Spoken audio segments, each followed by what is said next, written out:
Okay. Well, I will. I'll fire up a song and see if we can work through it.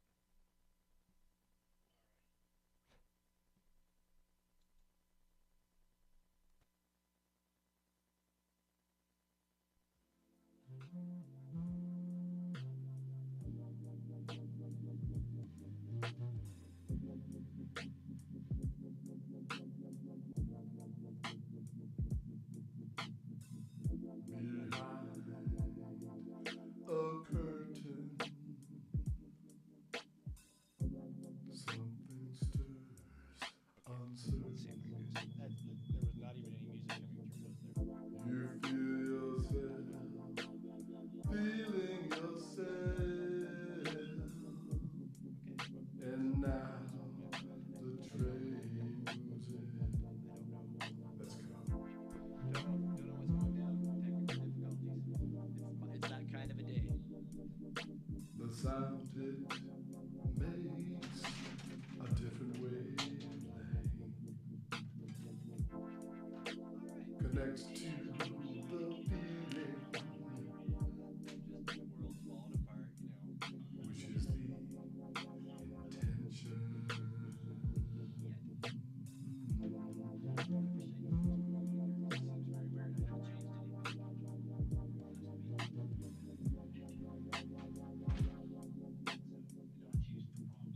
I haven't changed anything, to be honest with you.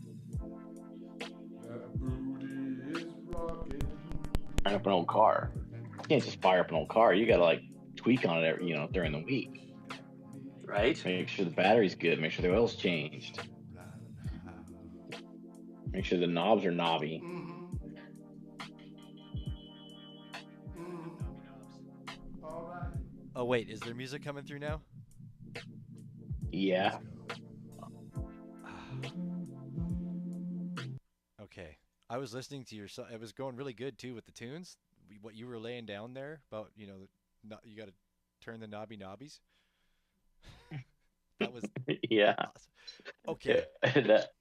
Then there's some sort of massive delay because that was about 3 seconds before I could hear any tunes on your end. Well, yeah, it was playing in my headphones, and then all of a sudden everything came round. I changed a chord, and it seems to have made a difference.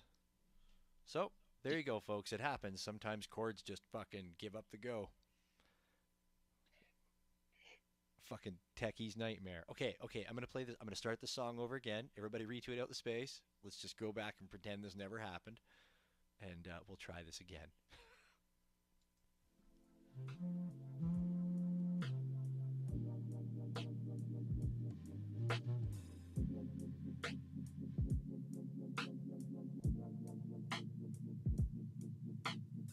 Behind a curtain, something stirs uncertain. You feel yourself, feeling yourself, and now the train's in. Let's go.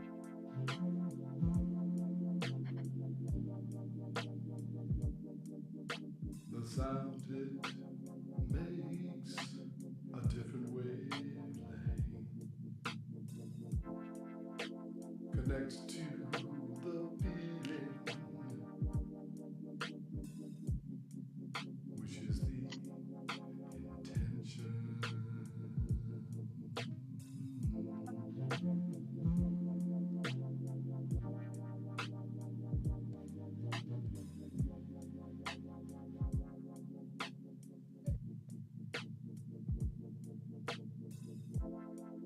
That booty is rocking.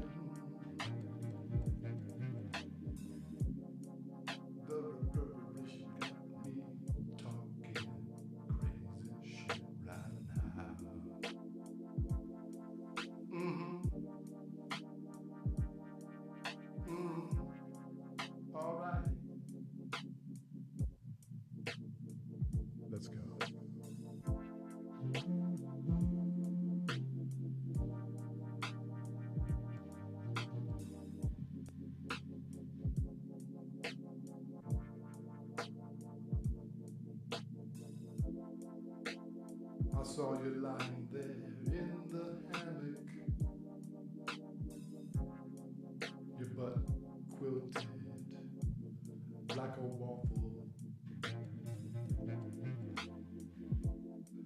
your tan lines implore me. I'm helpless in your presence. All right, let's go. Let's go.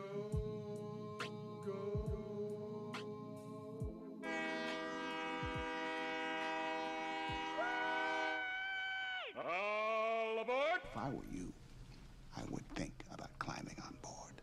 WX8BK, this is the night train. You heard the conductor, time to climb on board and find yourself a cozy little corner to be.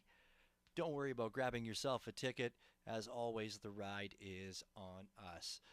That opening track was Let's Go by Fendel. Really great tune, really good friend of the show. I would normally post a tweet up at the top with the information on it, but technology is fighting me tonight, so I'm not even going to push it. My name is Bits. I'm one of your hosts this evening, and down there, filling in one wiener dog hole in his backyard at a time, my friend One Wheel Willie. How you doing, man? Oh, fantastic. Fantastic. Watch one where you're going with that. I'm like, one what? Well, I had something a little bit more clever and classy, but it kind of got mixed up in my head with, just like the whole show's been going so far. So, whatever, it's all right. Watch out for those wiener dog holes. Yeah, definitely watch out for the wiener dog hole. Absolutely.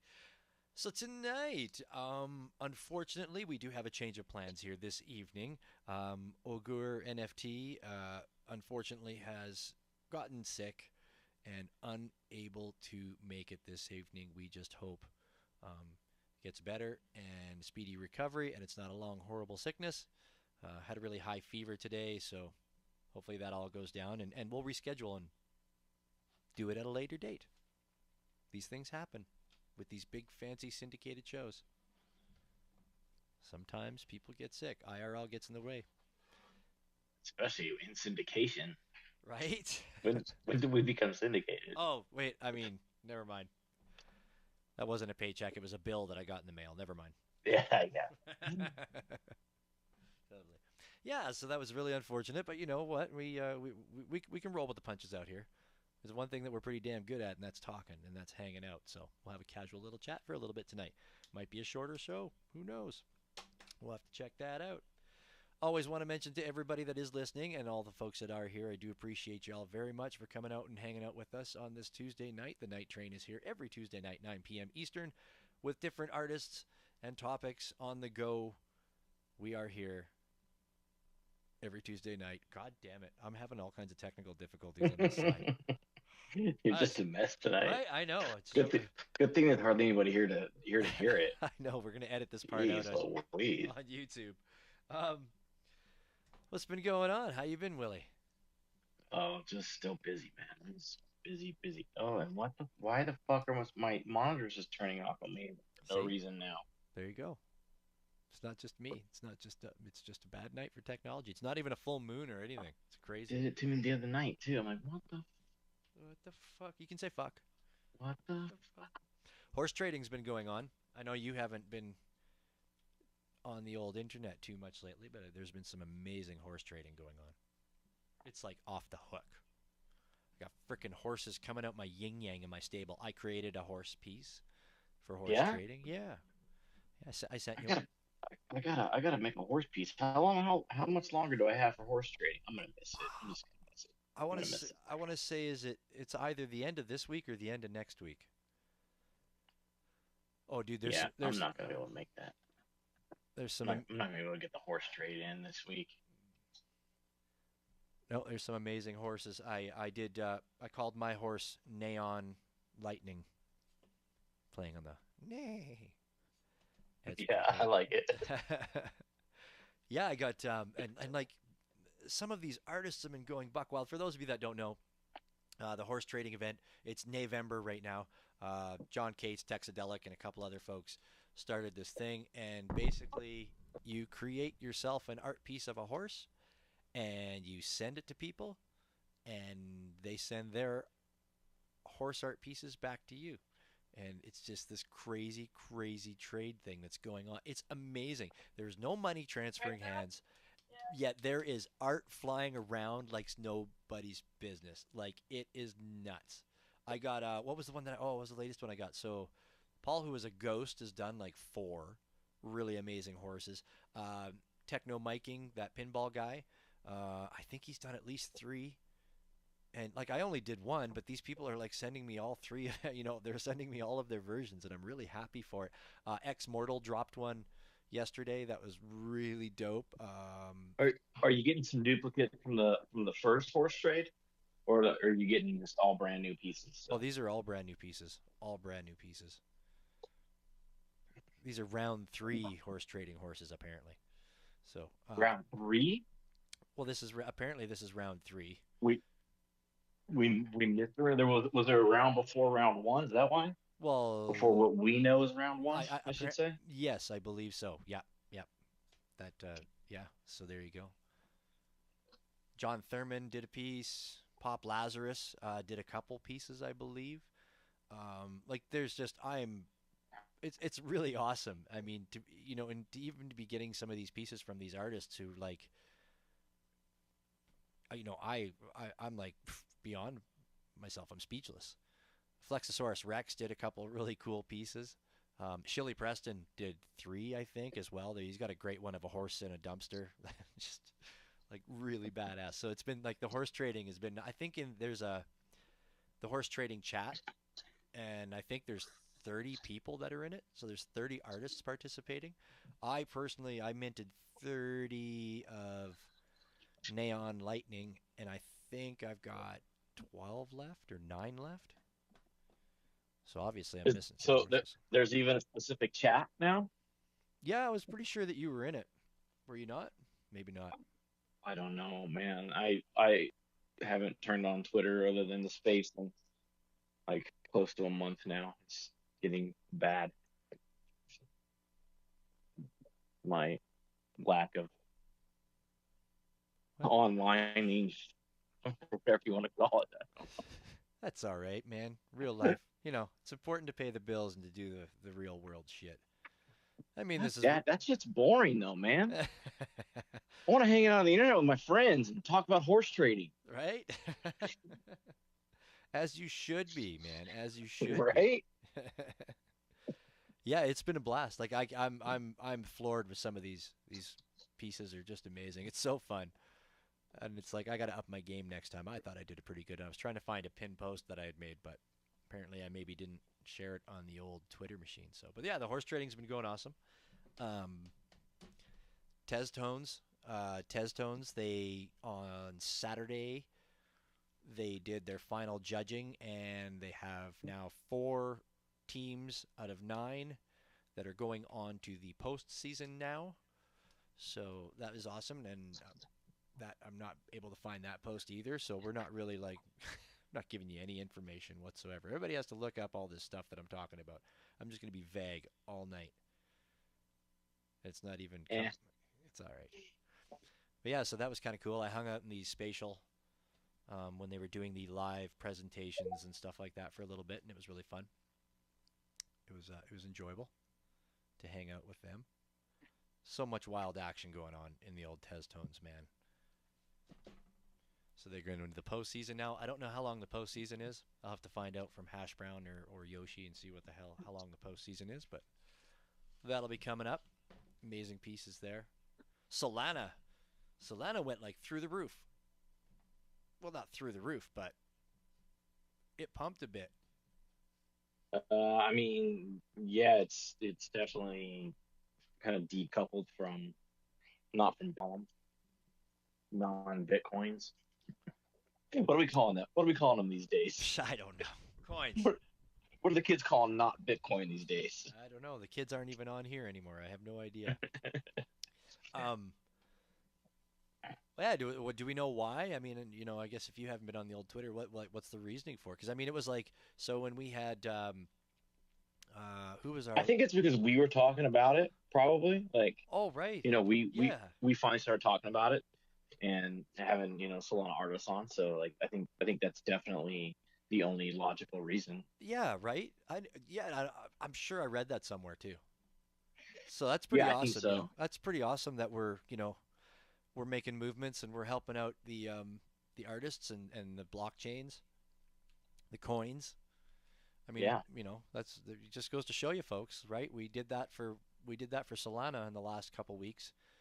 Imagine what we could do for you. Everyone's like, fuck, I wish we could just do it for Tez. Because who was it? That was High Blinks, right? Yeah, it was High Blinks. That was our Solana artist that we had on a couple weeks, 2 weeks ago, week ago, Oh, it's 2 weeks. been longer than that. Really? It's been a while. Yeah. All right, I got a calendar in front of me. Really? It's been that long? Okay. It's been a while. It's been a while. I don't even have it written down on the old-fashioned calendar here. Huh. Okay. Well, I'll take your word. That's how long it's been. Oh, okay. I thought it was like 3 weeks ago, but if not, I mean, yeah, it's yeah. It's not last week. We because when we had yeah. when we had her on, it was like $25 US, I think, something like that. And then now it's like 80. Is it still? No, it's like just under 60. Oh, okay. Well, that's still pretty damn good. But it was But like it yeah, was like 80 on the weekend or yesterday, wasn't it? Like but I don't know. I think it I only was. saw I only saw it around 60. Yeah, I think it had a I little bit I of a haven't seen spike. it around 80. My Coinbase is not firing up very quick. Fucking technology. My God, man. Just shoot me tonight. Holy man. Okay, here we go. There, it's finally firing up, and everything's gonna crash. I should stop messing around with it because something bad's gonna happen, right? Solana is at. Oh, it's because I'm thinking Canadian dollars. That's why. Pardon me. Because Yeah, it looks like it was around 65 yeah, US. because it's 77.50 Canadian.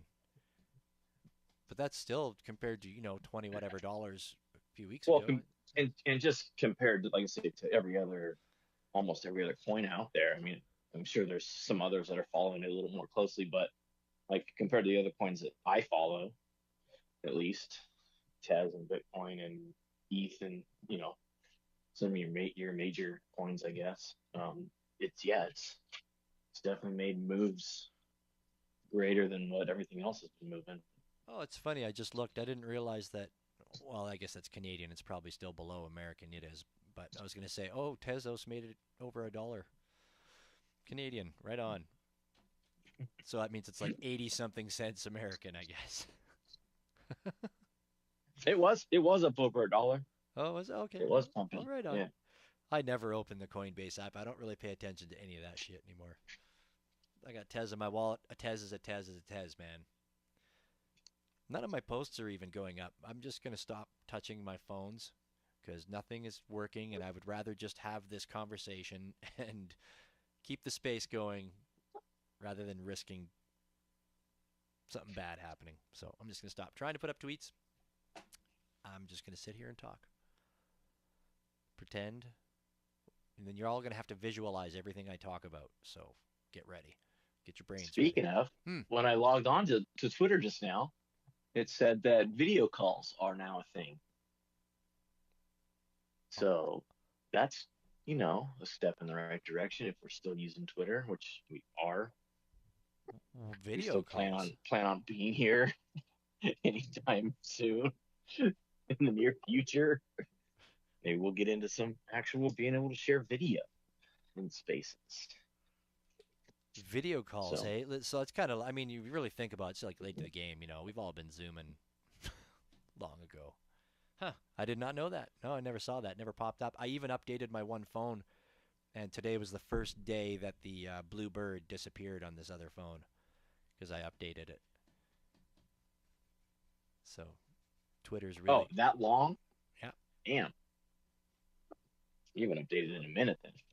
Yeah. Well, on my one phone, my regular dated, the one that I do the show on, it has it's been X from the get go. But yeah, the other one, yeah, no, I just didn't want to, man. I wanted to leave the blue bird, We still we still call it Twitter. It's still Twitter, man. Yeah, we still call them tweets Right? and retweets. I don't know what the fuck a post is.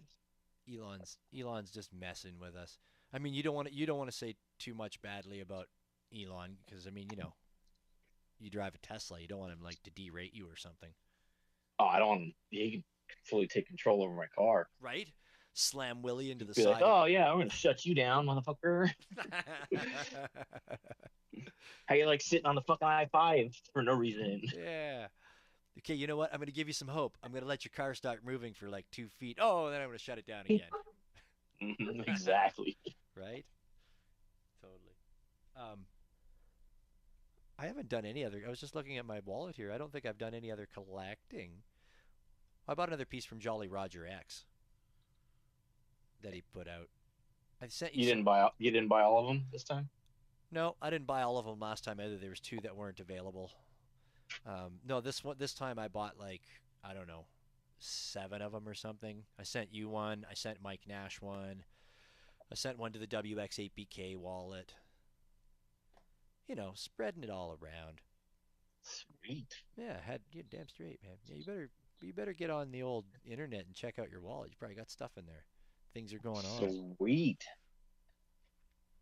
I probably have horses. Oh, how sweet would it be if I have horses? It'd be awesome. But then I'd be like, oh fuck, I gotta create a horse. Yeah, that's right. Then people will be repossessing your horse because you didn't say I it. know. I got a Mike Nash horse. Mike Nash down there. Mike Nash made a horse. God damn, of course I have horses. How many horses do I have? Holy shit, how many horses do I owe people? Uh, Now I'm just this is why I didn't want to open anything. Now I just owe people horses. Let's see. 1, 2, 3, 4, 5, 6, 7, 8 horses I owe. Oh, dude. You better go find a horse to take a picture of and glitch it out a bit or something. God damn it. I'm too busy for this shit right now.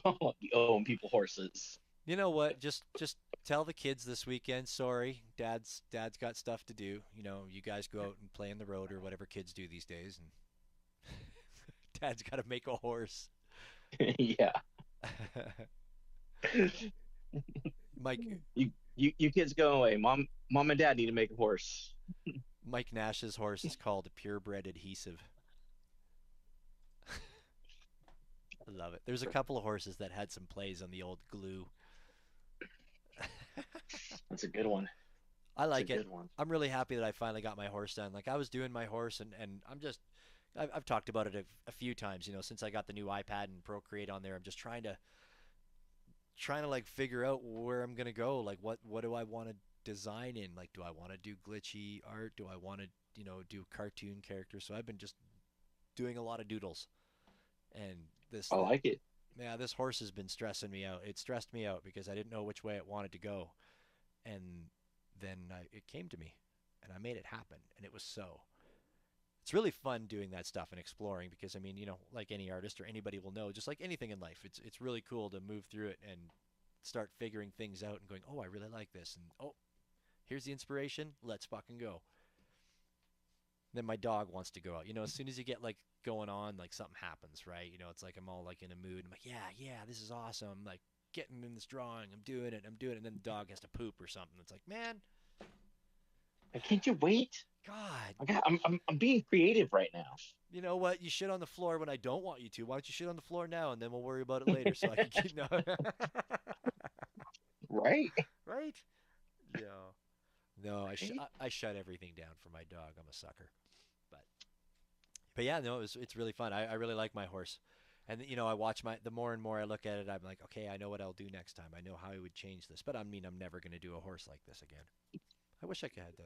No, I'm not going to look for the tweet. Put it up there. I'm not going to look for the tweet. So you got some horses. Well, that's awesome, dude.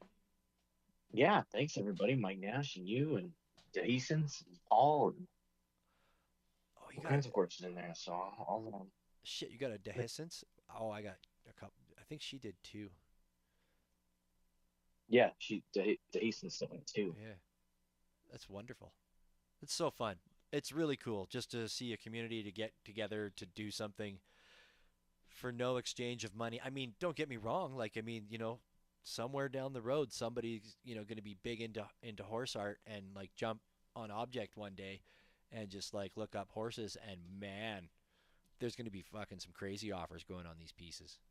Well, and it's stuff that other people can't get. I mean, you collect Flexrexosaurus or, Dehiscence, you may not, some of these artists, it's hard to get their pieces when they drop some stuff, right?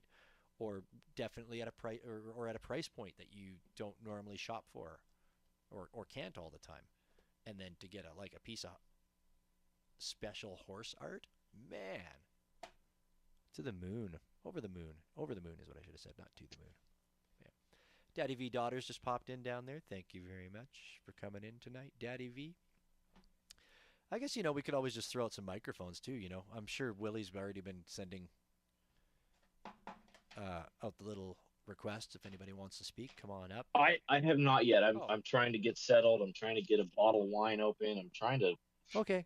I was working up until after you were playing the song still, so I'm still trying to settle in No to worries. the show here. So yeah, No let's throw some microphones out. Well, all right, yeah, I can do that too. You do your thing, man. You got to open a bottle of wine. You get on to. Oh no, I opened the bottle of wine as soon as I came home tonight.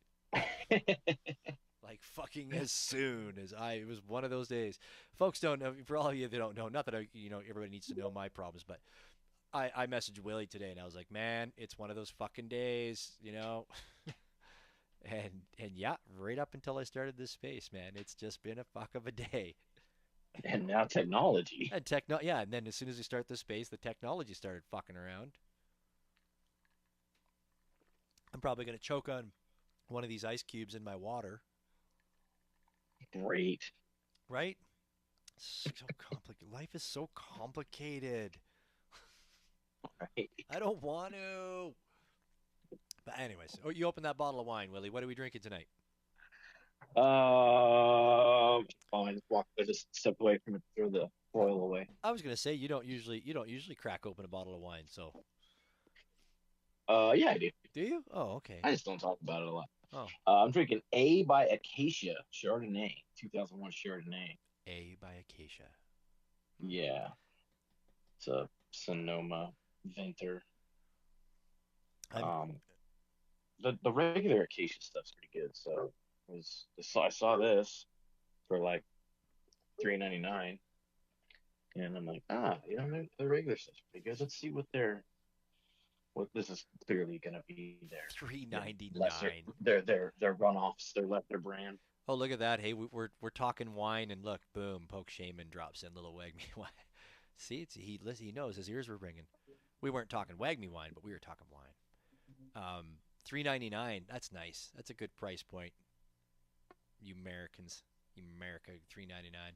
For me, it's man. Up Grocery outlets where it's at. Right. 10 for your everyday drinking wine. $10 is usually that's my go-tos here. I guess that's like the equivalent to a $3.99 wine here, maybe.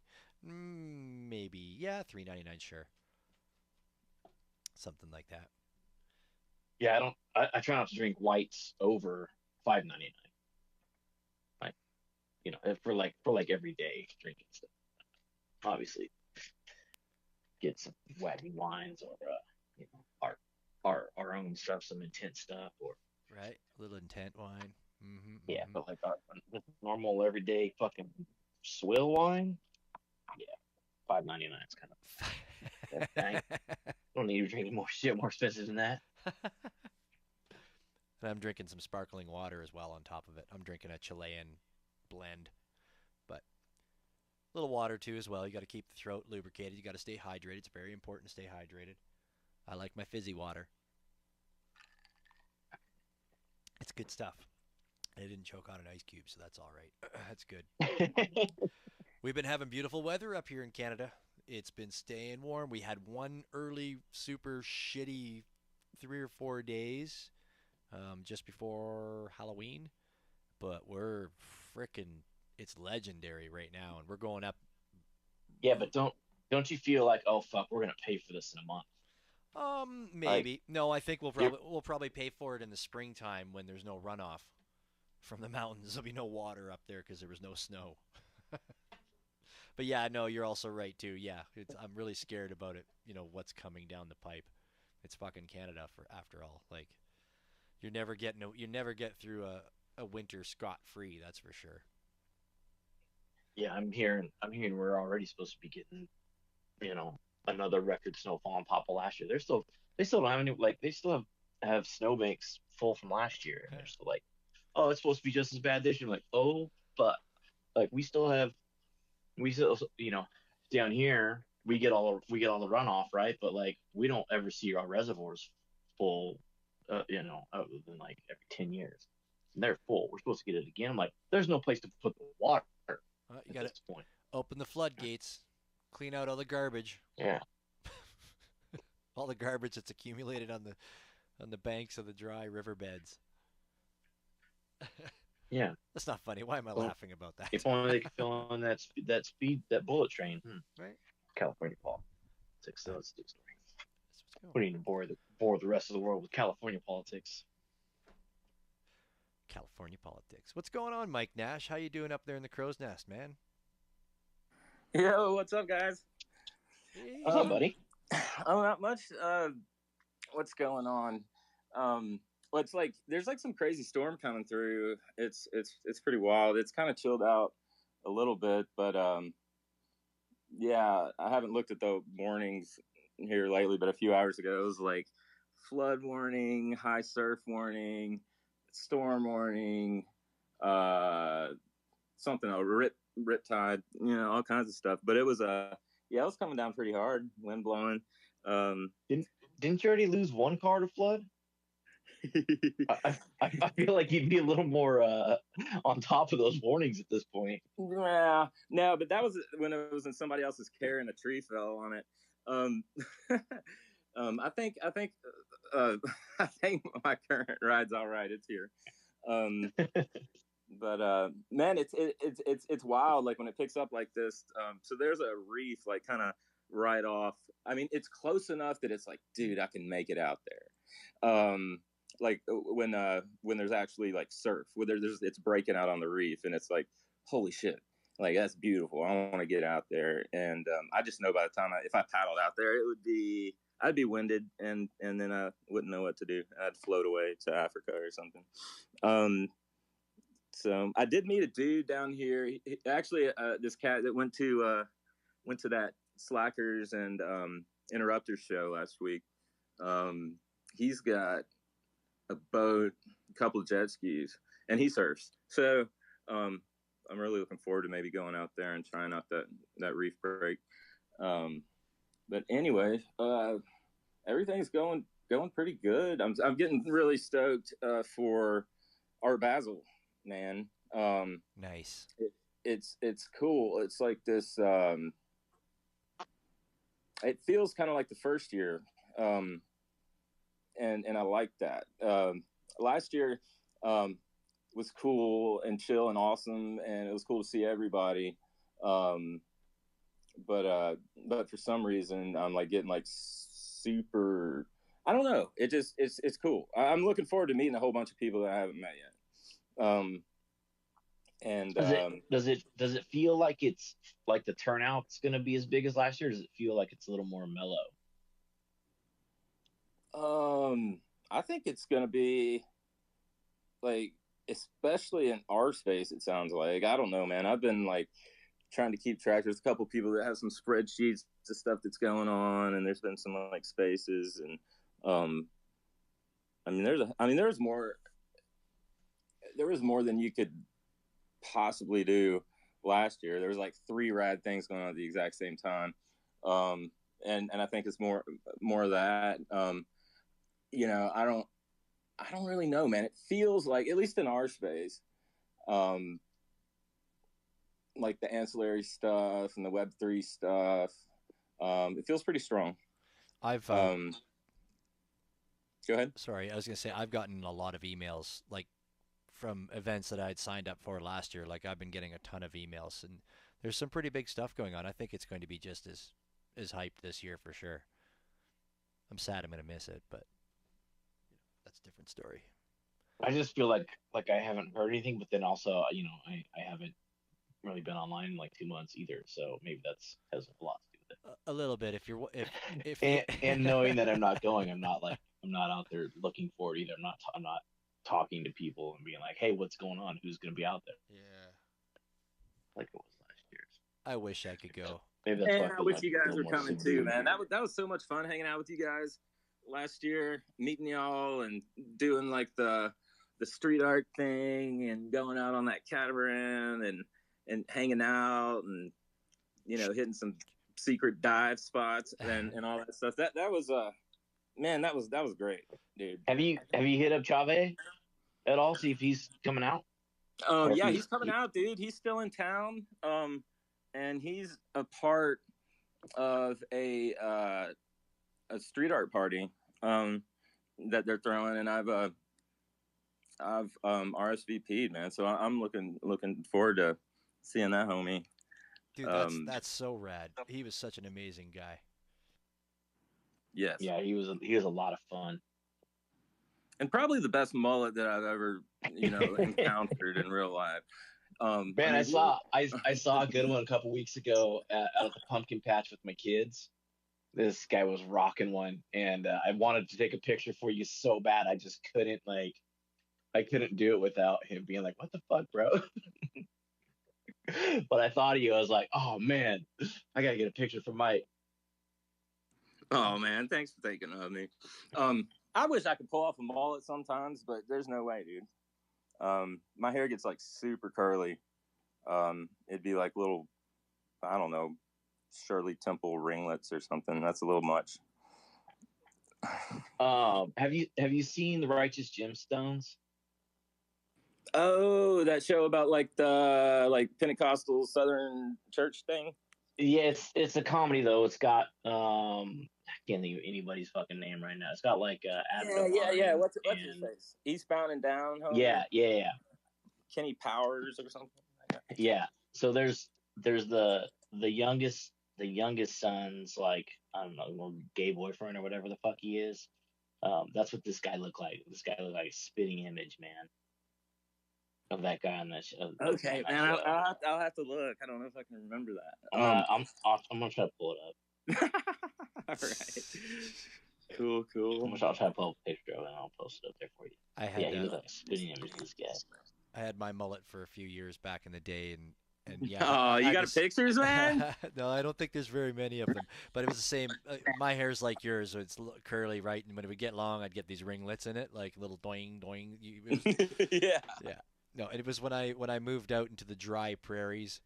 That was when I had to cut it off because it's like I was not gonna fucking start putting hair product in my hair to manage it. I was like, nope, nope. As soon as that happened, it was like, cut this shit off now.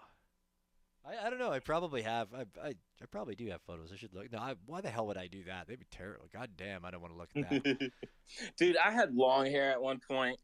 And my hair, like, you're like super curly, and like with the curls, it was like on my damn shoulders. And wet, it was like long, right? And it was funny.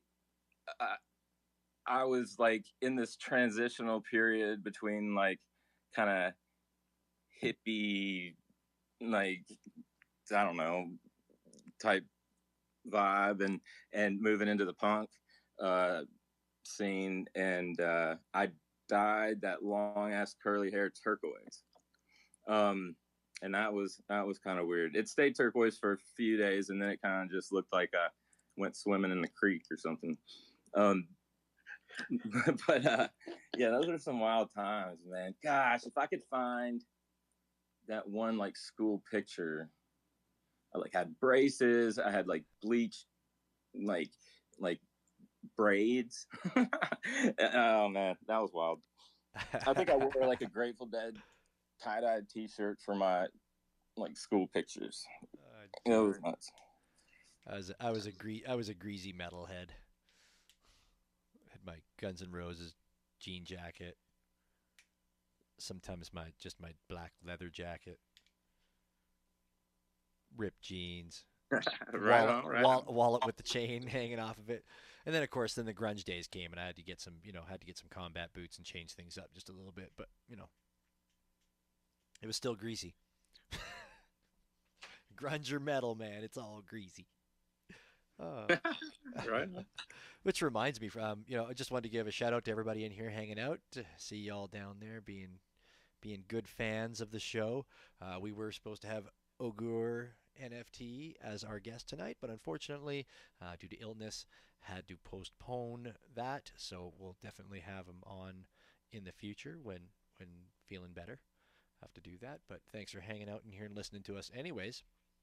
We're just kind of shooting the shit. If anybody's got an opinion on anything we're saying or got a story about, your greasy long hair when you were in high school, feel free to come up and share it.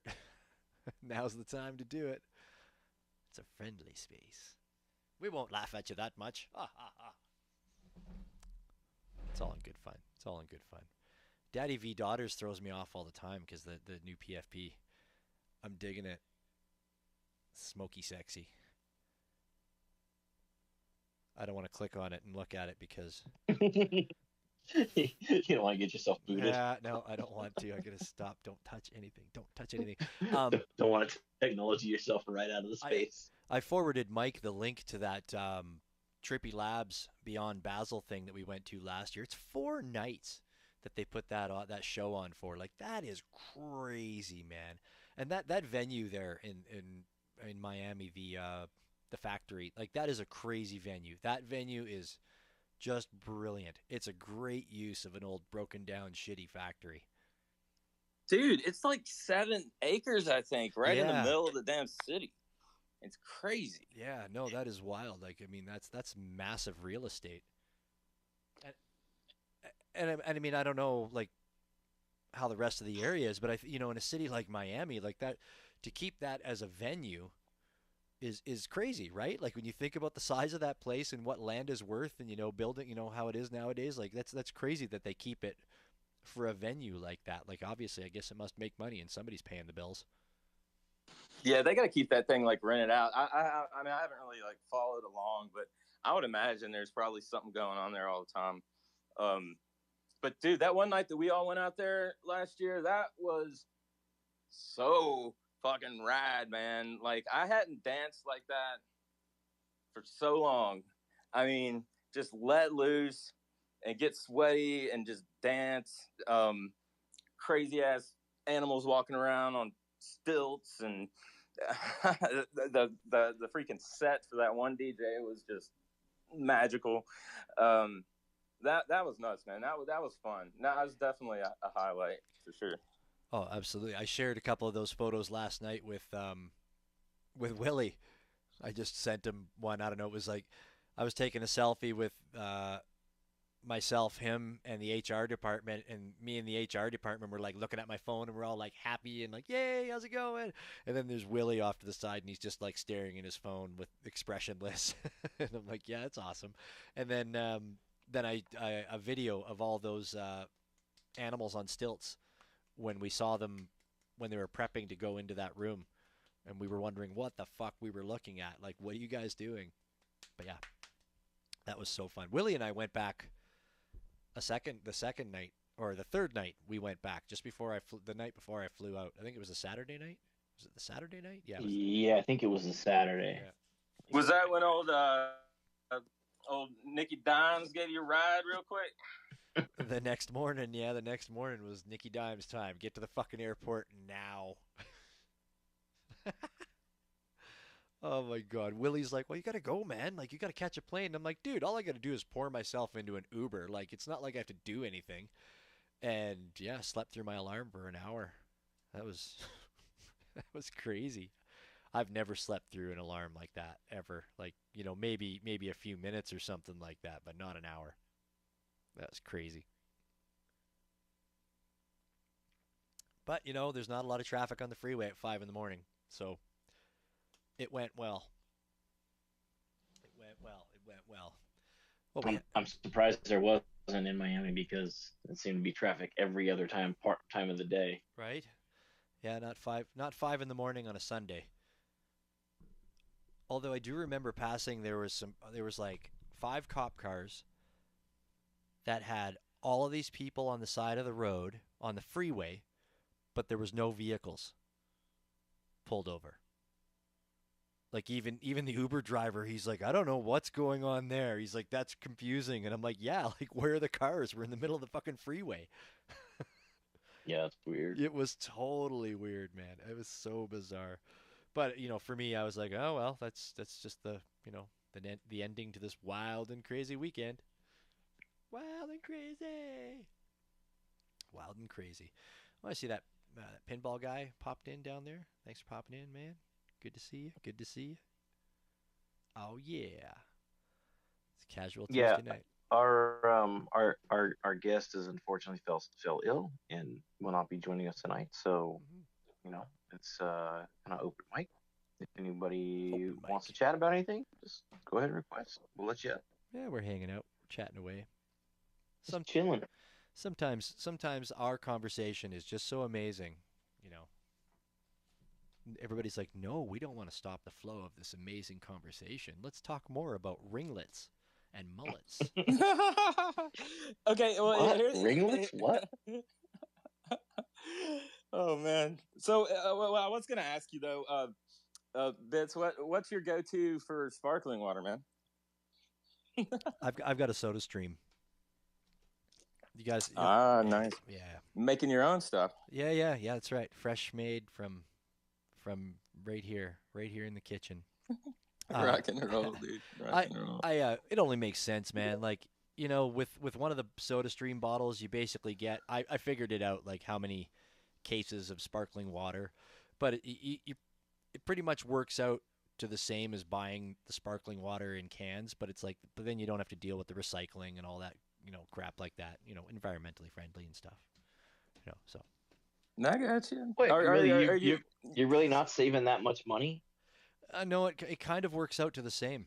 It kind of works out to the same. I remember the last time I'm very sure it worked out to basically Okay, the same. are you buying the actual Soda Stream CO2 bottles, or are you getting them refilled? It depends. I go both ways. Oh, well, I'll be damned. Are you using spring water? That's the real question. Oh fuck yeah! It's the imported. Yes, I'm Perrier all the way. What I do is I buy sparkling Perrier, and then I shake it until it goes flat, and then I recarbonate it again. Recarbonate it. Man, that's all right. That's quite the process. Right? Hey man, homemade is homemade, man. There's a reason. It's just your grandmother would have done the same thing for you back in the day. It's all made with love.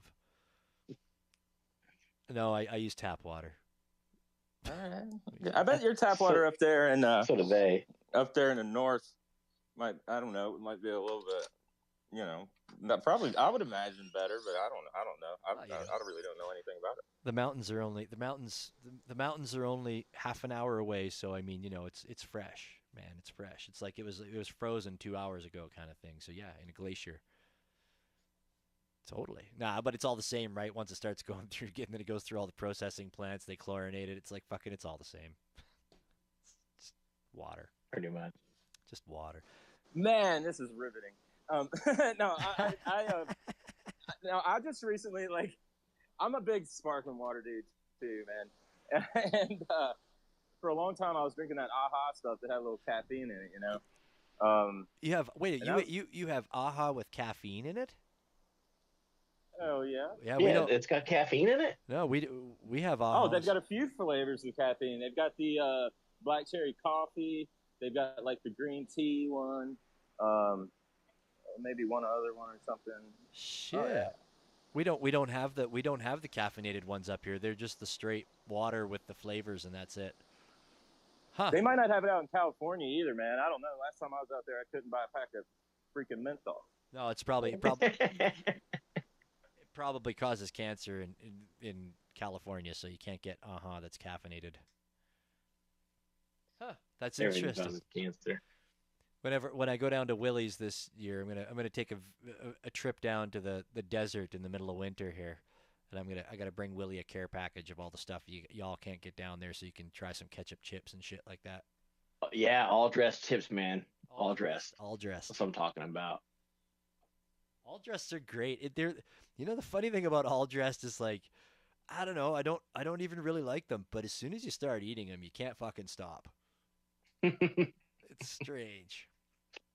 It's so like strange. a Cool Ranch Dorito. Just kind of you're not sure what the taste is. You just taste it chemically, but you love it. Yeah. You're like, I don't know what this chemical taste is, but it's delicious. It's delicious. Mmm. um, since the conversation's, going so well, Mira Tratito, how are you doing? Hello. Hello, Hello. everybody. I just came up to say hello Well, hello. and then to tell you you are so funny. It's always glad to listen to you and your funny conversations, spontaneous. Yeah. Especially when we don't have guests and we just ramble on about nothing. Ramble on Like about that. Uh-huh. Exactly. Do you eat potato chips? Oh, yes. What's your what's your favorite I kind? shouldn't. Doctor. Well, nobody Doctor told should. me nobody should. Yes. Nobody should. But I love them. Yeah. I have a problem with chips. Any kind of chips. I'm compulsive. Even if I'm not hungry and I don't want to eat them, if you put a bowl in front of me, my hand will automatically start picking and yes, and at some point I have to tell somebody, please take this away from me. It's yes, And then has nothing to do with what I want to eat, but it's my hand. My hand is like a Pac-Man searching for the chips. and then you tell Yeah. you tell somebody to take them away, and then when they go to take them away, you Yes, bite their I hand. beg them. Yes, I tell them, please, please. If the bowl is like 2 meters away from me, it's fine. I can see it, and I won't go to, to take one. But if it's in front of me, like very close or half meter, or no, it's dangerous. What's your favorite flavor of chips? How I love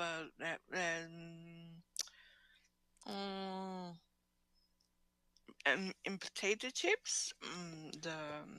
I don't know how do you say sal marina. ¿Cómo se dice sal marina? Sea salt. I Sea don't know salt? if I'm. Just Okay. salt? Okay. Vinegar yeah. and sea salt, or just sea salt? Yeah, yeah, Yeah. Barbecue. Sour. But I like corn chips, any kind of different chips that the base is corn. Nice. Yeah. Corn chips are Which good. one Yeah. which one are yours? And also cheese trees, yes, or cheese balls. Cheese balls. Yes. Those are the cheese balls and the cheese twists are like the worst of the worst. Yeah. And Just air flavored cheese. Cheese flavored air. It's just puffy. Weird. greasy. Love them though. Yeah, I had some today. My kids got some out. I was like, oh, I'm gonna need a couple of those. I like salt and vinegar is my go-to. I think I like I don't really say no to too many chips, honestly, but yeah, salt and vinegar is the way to go for me. Salt and vinegar, or if I get like you can get Yes, that's nice. I've switched to most of the time now. I get like those rice crisps or whatever the hell they're called. They're like a puffed rice. They're just better for you. So I can eat a whole bag and not feel really bad about that. But cheddar cheese is the one that I like in that. Fuck yeah. Oh, and I've got some. I could probably open some and have some right now. Oh, that's great. Let me. Dude, Open it. I want to listen. Yes, I want to hear the sound of the bag and the chips like. How do you call these sounds? ASMR. Yes. Do something like that. ASMR It's chippy. relaxing. It It's relaxing. Oh Jesus. God. What were you gonna say, Mike? What's your favorite? What's your favorite kind, Mike? We- Man, I haven't really. I'm not eating chips. I haven't really had chips in a long time, man. But when we were at camp, Geek brought these salt and vinegar pork rinds, and they were awesome. Oh, dude, salt and vinegar pork. I don't know if you could fuck with pork rinds like that, but I want to try. Dude, it was actually really good, man. And I mean, I dig some salt and vinegar. I'll get like the almonds and stuff. But those pork rinds were awesome, dude. And that really scratches the itch for me. I don't know. I've gone back to like hardcore keto. Kind of, I don't know, trying to it's not going to happen, but trying to get close to speedo figure for Art Basel. There you go. And then Empress Trash told me, she was like every figure speedo figure, and it's about confidence. I'm like, you're absolutely right. I am not confident, and I've got a lot of social anxiety, and I do what it takes to not have as much, I guess.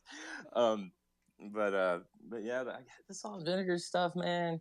I don't know, like back in the day, I don't know.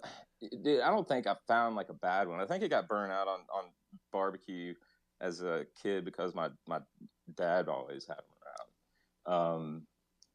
So those the voodoo ones. Have you had those voodoo things? Those Zaps voodoo chips? Those things are rad. It's like this Cajun type flavor. yeah, they're like black pepper and stuff.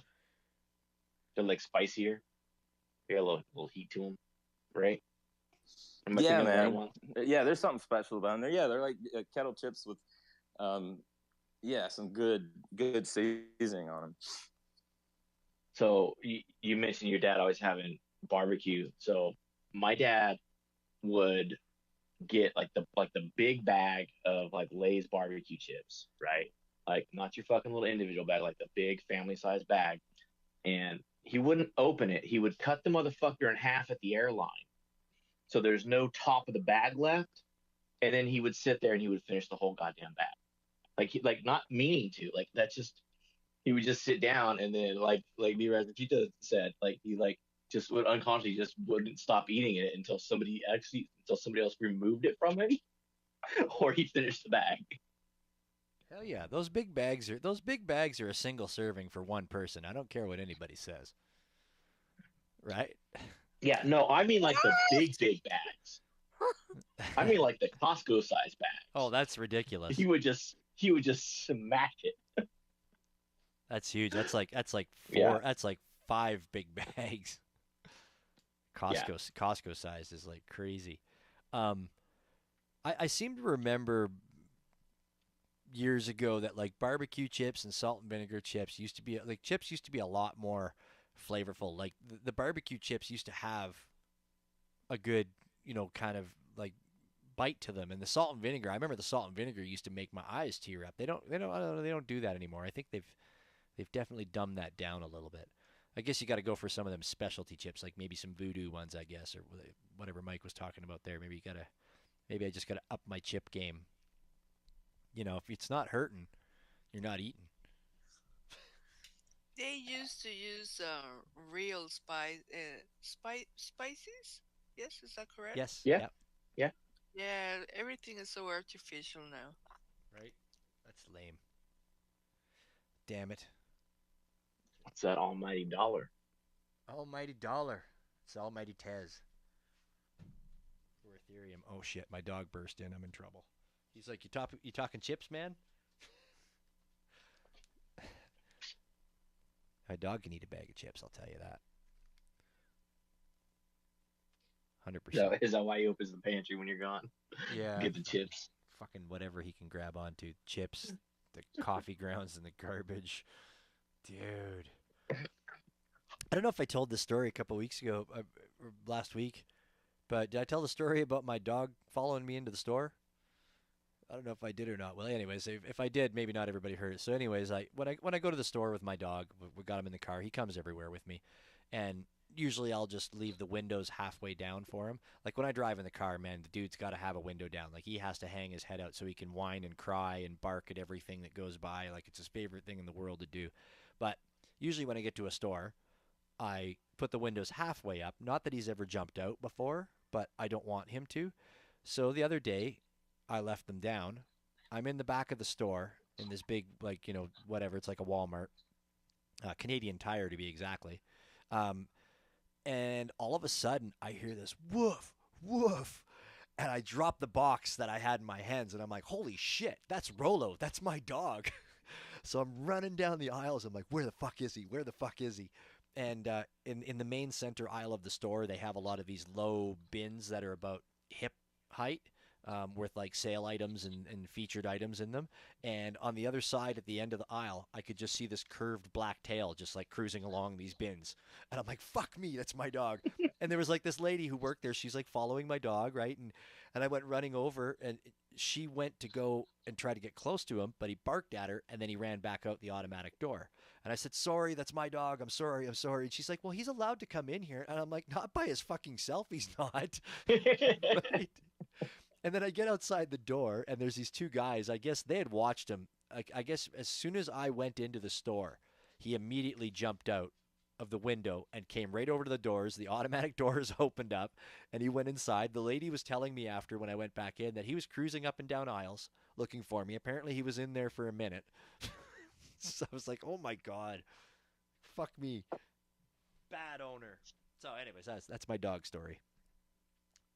It's my service dog.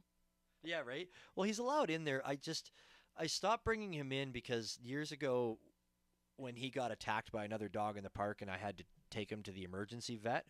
Ever since then, he, number one, doesn't like going to the vet. Like really doesn't like going to the vet. And the other thing is he doesn't like going into buildings. He's very sketchy going into buildings, and he growls at everybody. So, it's not that he does anything. He doesn't lunge. He doesn't bite anything. He doesn't attack anybody. If anything, he's going to hide behind my legs. But it's just not nice, to have people, walking through a store and your dog's growling at him. But Yeah, especially like not on a leash or anything. yeah, well, yeah, especially like that. Like, Yeah. oh my God, man. And you're not even like really near him. You're like, oh shit, he's way over there. Oh, dude, I couldn't believe that. That was so wild. That's crazy. Anyways, now he's begging me. Now I got to go let him out, which means I have to walk by the pantry. So maybe I'll have to grab some chips. Oh yeah, give me some Andres. So we had to put one of our dogs down beginning of the year over the summer. I don't know what it was. Anyway, and we took our next oldest dog in with her, and because it's her son, and he was there and everything, and now he refuses to go inside the vet because he's like, I know what goes on in there now. So we had to take him in, like, because that vet does our boarding and stuff too. So like, we went out of town not too long ago, and took him in. He just does not want to cross the door. He's like, oh, I know what this place is. It was really, really different for me to see that. Like, I've always heard the stories about, oh, dogs hate going to the vet or whatever. Like, my dogs have never really cared. They've never really given a shit. So, like, to see a dog finally be like, oh no, I'm not going in there was kind of shocking to me. Yeah, Rolo's really not down with it. He used to be quite okay with it, but then it was just that time that he got attacked. It was such a whirlwind thing when we went in there. Like, they rushed him away and took him away like immediately. And yeah, no, ever since then he's not been happy. Well, I mean, he came out of there worse than when he got his nuts cut off.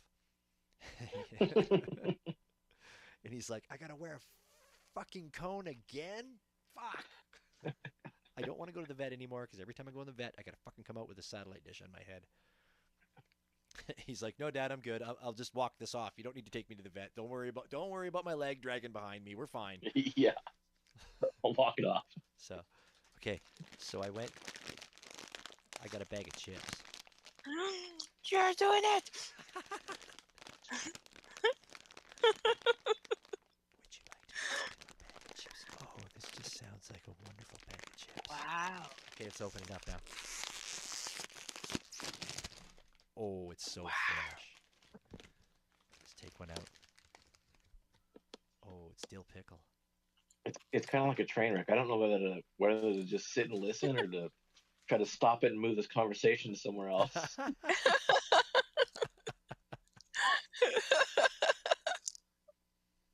It's dill pickle. I got dill pickle. Do you guys have dill pickle down there in the U.S.? No, you got to bring us some dill pickle. A&R department loves dill pickle. You gotta bring some dill pickle and small. Yeah, dill pickle are good. I except whenever I eat dill pickle, I eat too many and then I get an upset stomach. Well, Oh, these are good. does it taste like a good dill pickle, or does it taste like chemical Oh no, flavoring, just like any other chip? it tastes like dill pickle. Yeah, very much like dill pickle. Mm. I'm trying to think of other foods that are just dill pickle flavored that aren't actual pickles. How do Yeah. you write that? How do I rate dill pickle? Yeah. DILL PICKLE.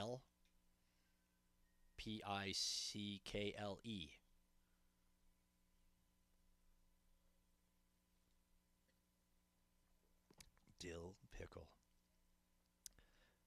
I just felt like I was in a spelling bee there for a second. I thought she said, "How do you rate it?" Like 1 to 10.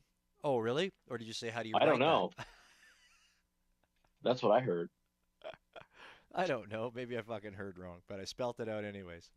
No, you probably Okay. did hear it right because she's probably trying to Google And it and how, look it up. and how do I rate it? Well, if we go with that question, they're a good 7, 8 out of 10. I don't know what your breath smells like after though. You eat a bunch of fucking dill pickle chips, Oh, it's got to be terrible. pickle farts. You know, I used to have an uncle that used to drink fucking pickle juice out of the fucking jar. I'm like, dude, You ever do a pickleback?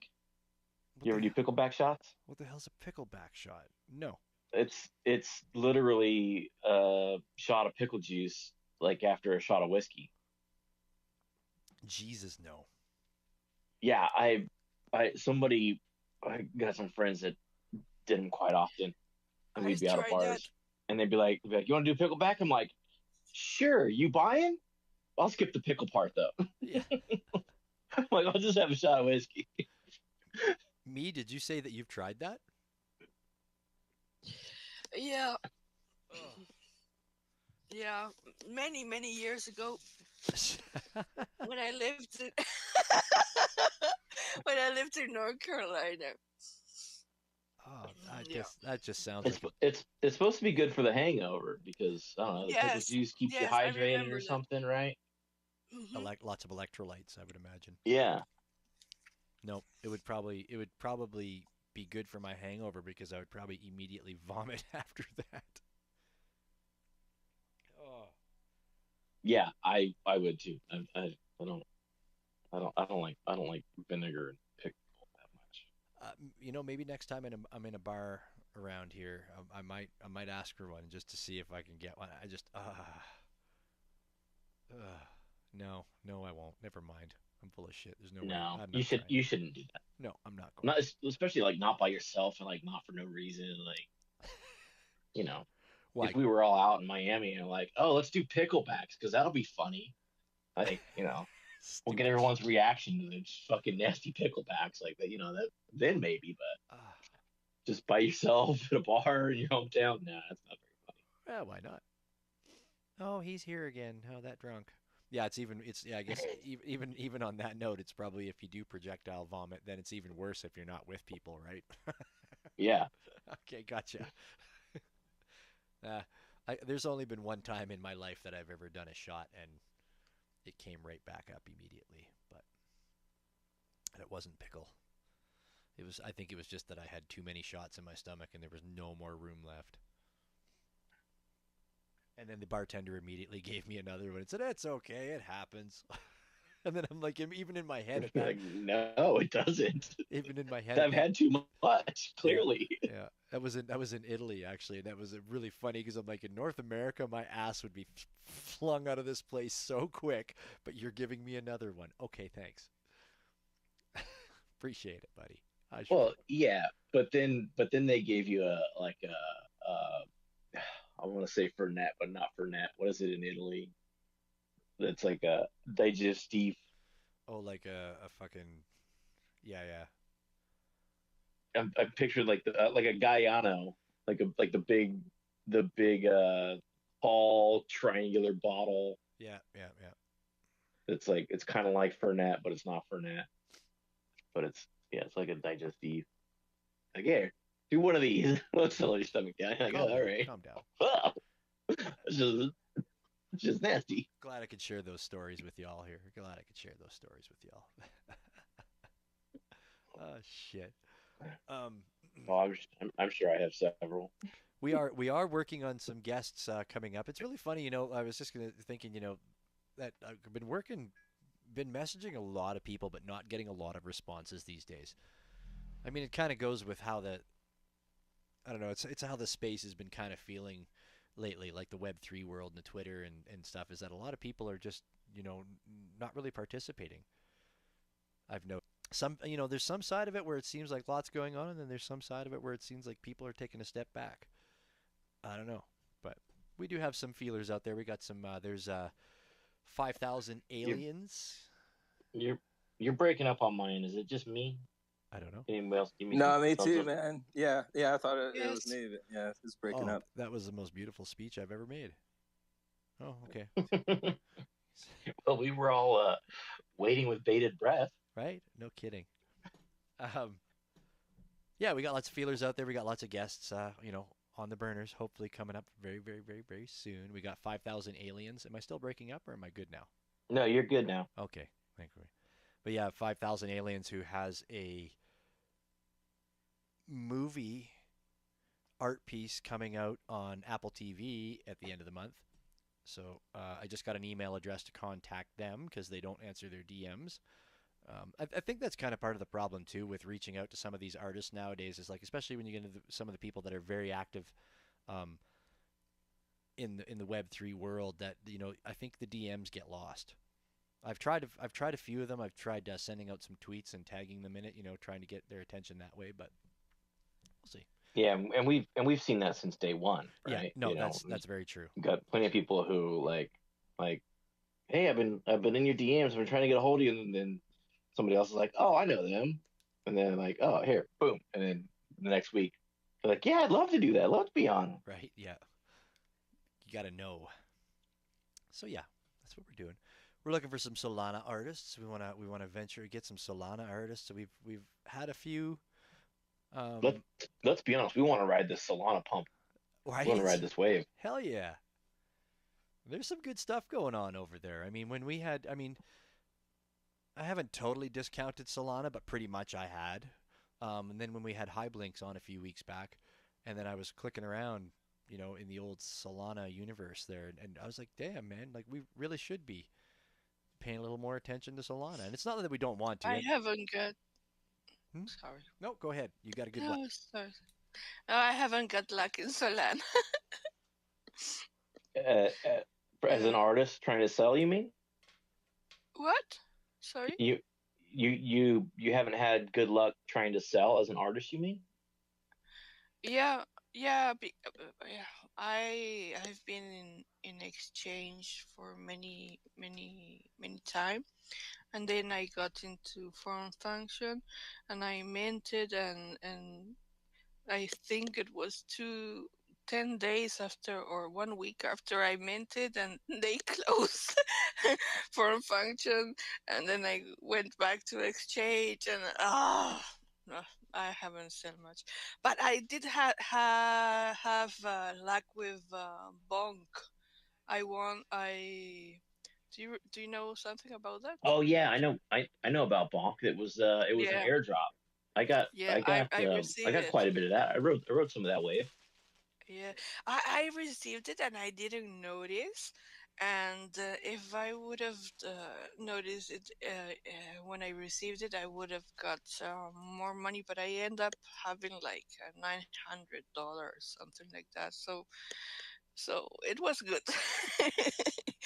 This was for the first one that were in exchange, something like that, or yes, or form faction. I don't remember.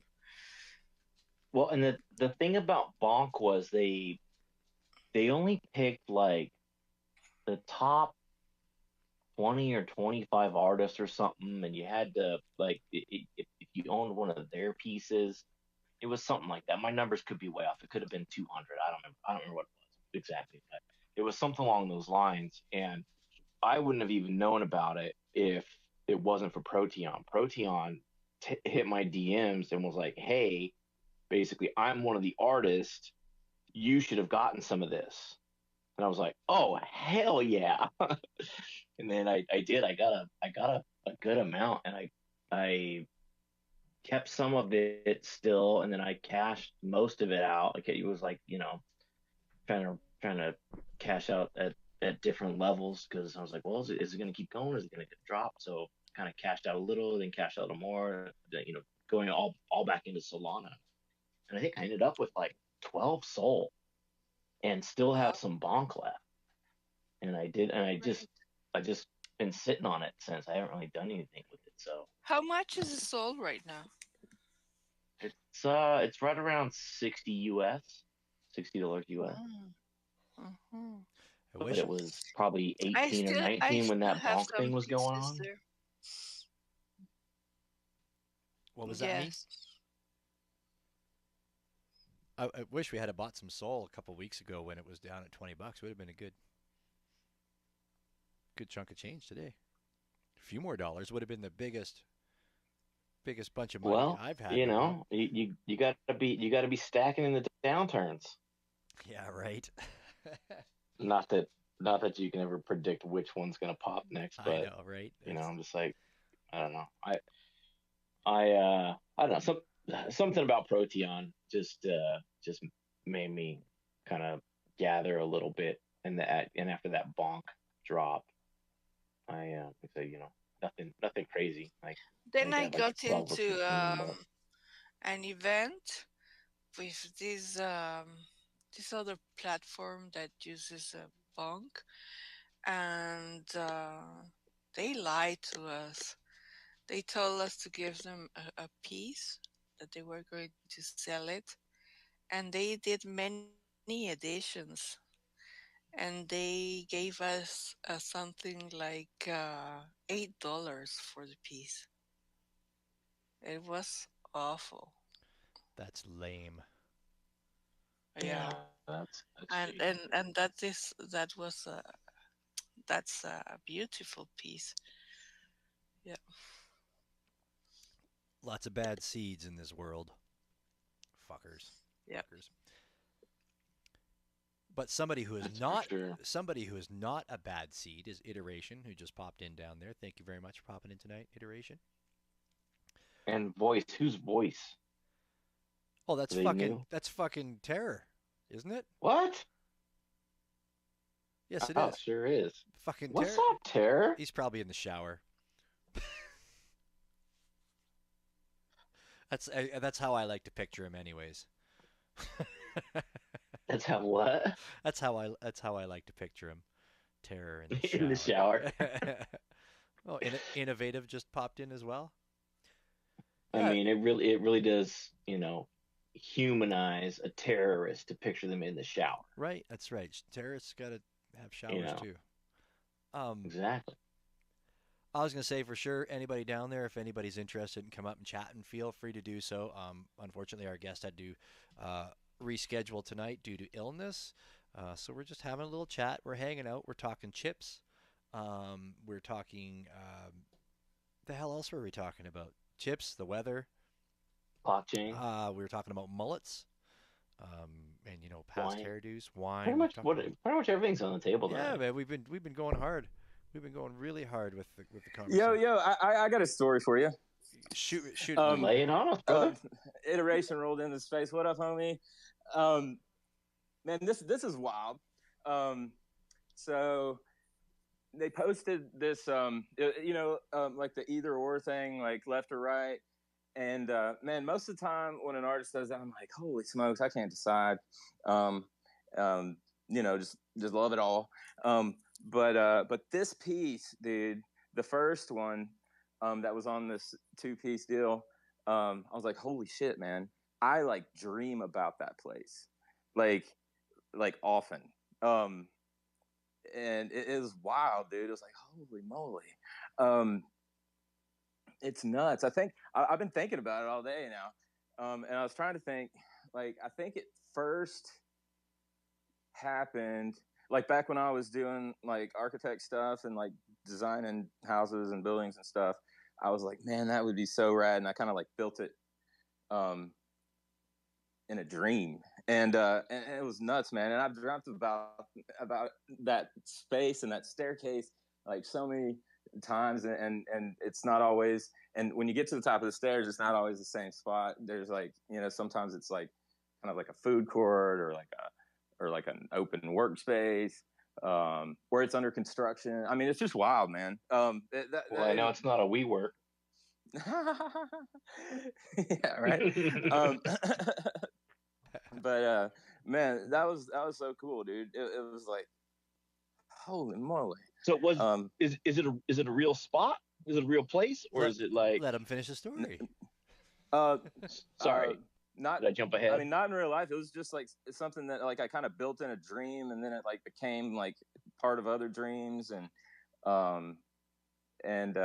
then like, man, I hadn't thought about it in a little while, and then I saw that piece and I was like, holy shit, dude. It's like, man, everything's connected, right? I don't know. It was really cool. Well, was the piece that you saw? I mean, okay, first of all, do you have it handy? Can you post it up at the top? Oh yeah, dude. Yeah, let me go find it. Okay. Was it a drawing? Was it a photograph? No, it's like I don't know. Iteration might be able to speak more on that. It's kind of like a 3D. Is it her piece? Design? Yes. Oh. Yeah. I'm sorry. Maybe I didn't make that clear. Here, let's see here. Okay. I think I know what piece it is, and it's definitely pink. And I think I know the piece. It's a staircase. Where do of course, I don't know. She's got share. a whole collection of staircases. What do I do? Share. Okay, I'm here. Push the share, and then at the top where it just looks like the name of the space, just hit the name of the space. All right, it's still confusing. Tuesday night train. Yeah. What? So this one on the left, dude. So check it out. The spiral staircase. We got to give it a second to refresh up here at the top. Refresh. Okay, cool. Come on, Elon. It usually just takes a second. I don't know how to manually make it refresh. Dude, I didn't even notice until just now. The floor to ceiling windows to the left. That's nuts, man. That's like the exact same window construction that's upstairs. Like if you're standing there upstairs looking the same direction, that whole wall is like just like those windows. Holy smokes! Wow, man!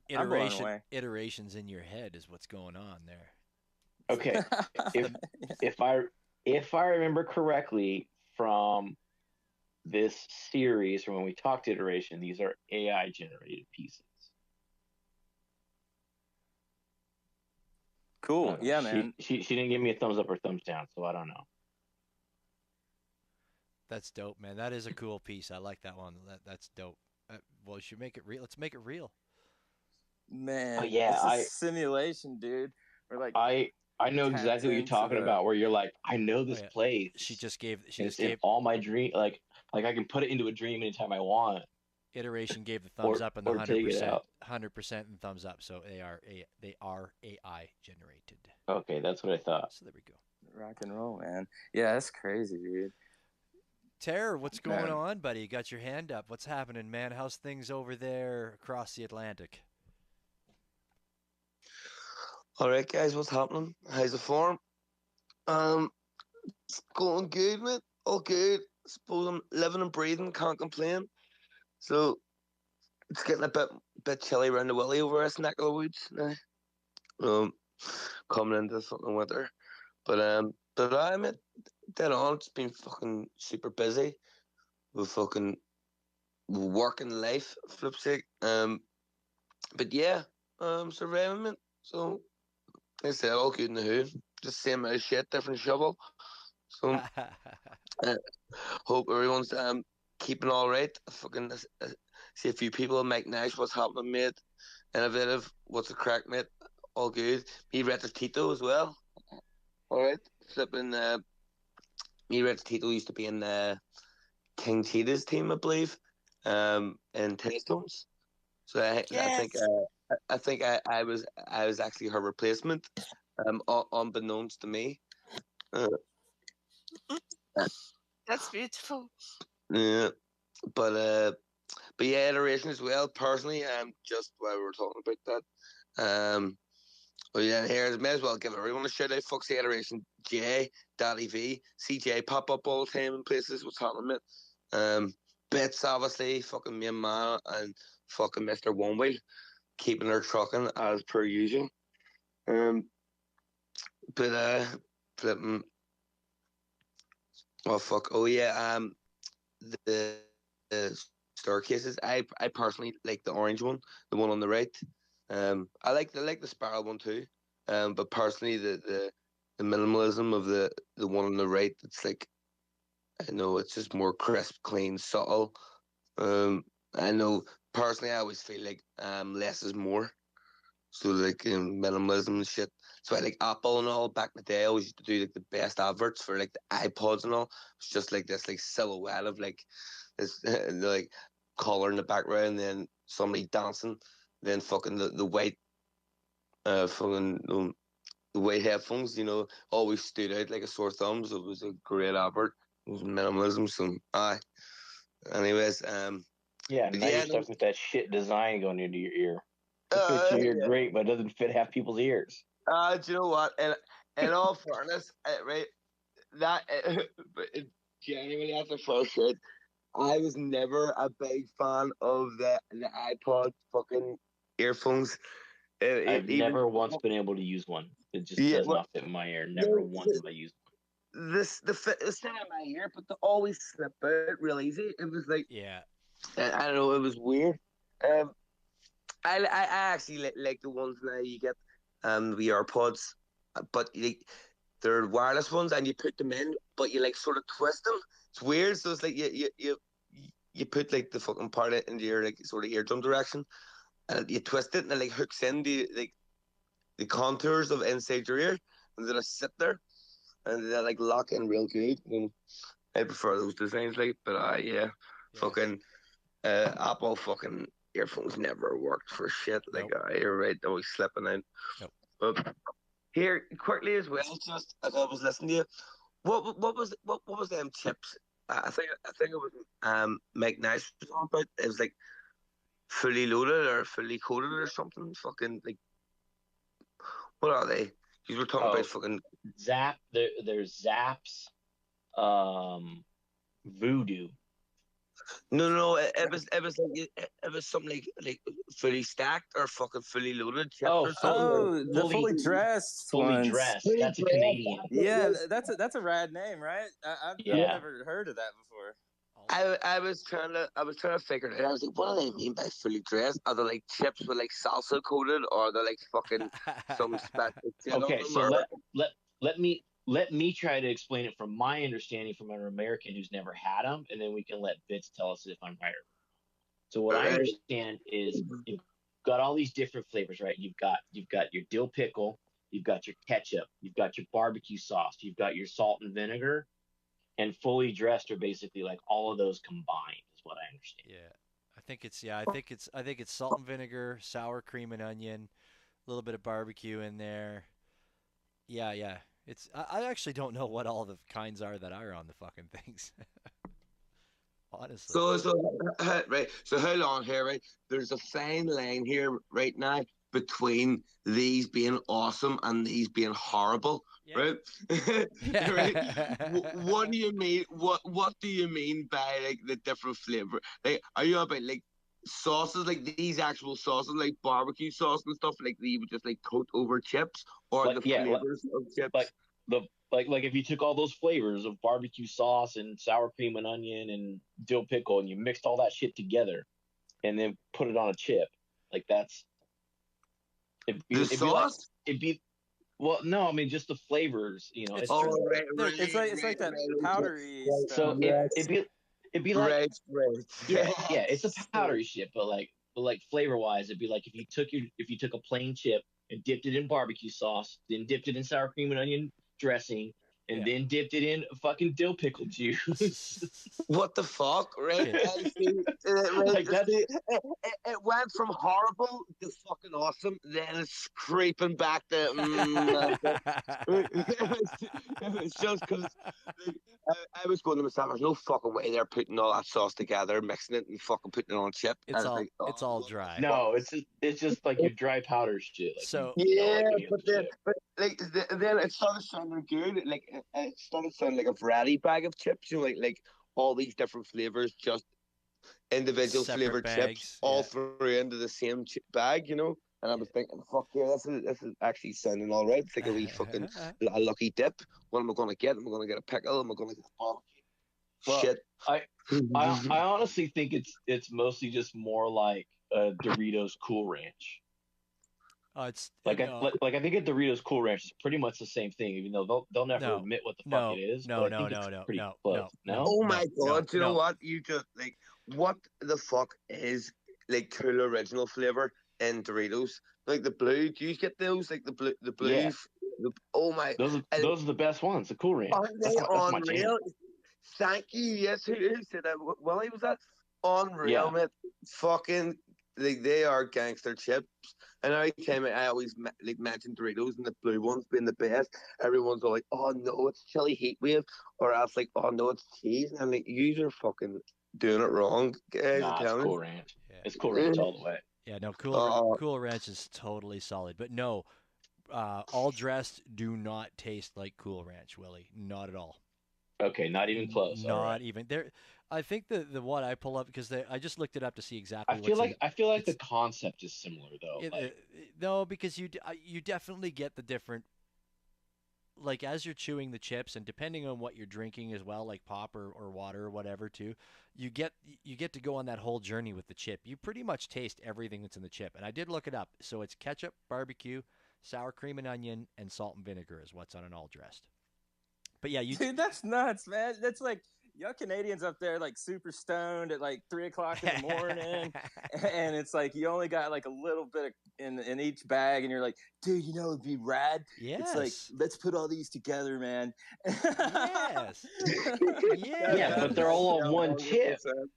That's nuts, dude. But they're all on one chip, like any other chip. It's not like Yeah, it's not but like they that's took like four that's different like chips and how mixed it them in the bag came to together. be, dude. That's like how it came. Oh to be. yeah, It's yeah, like for sure.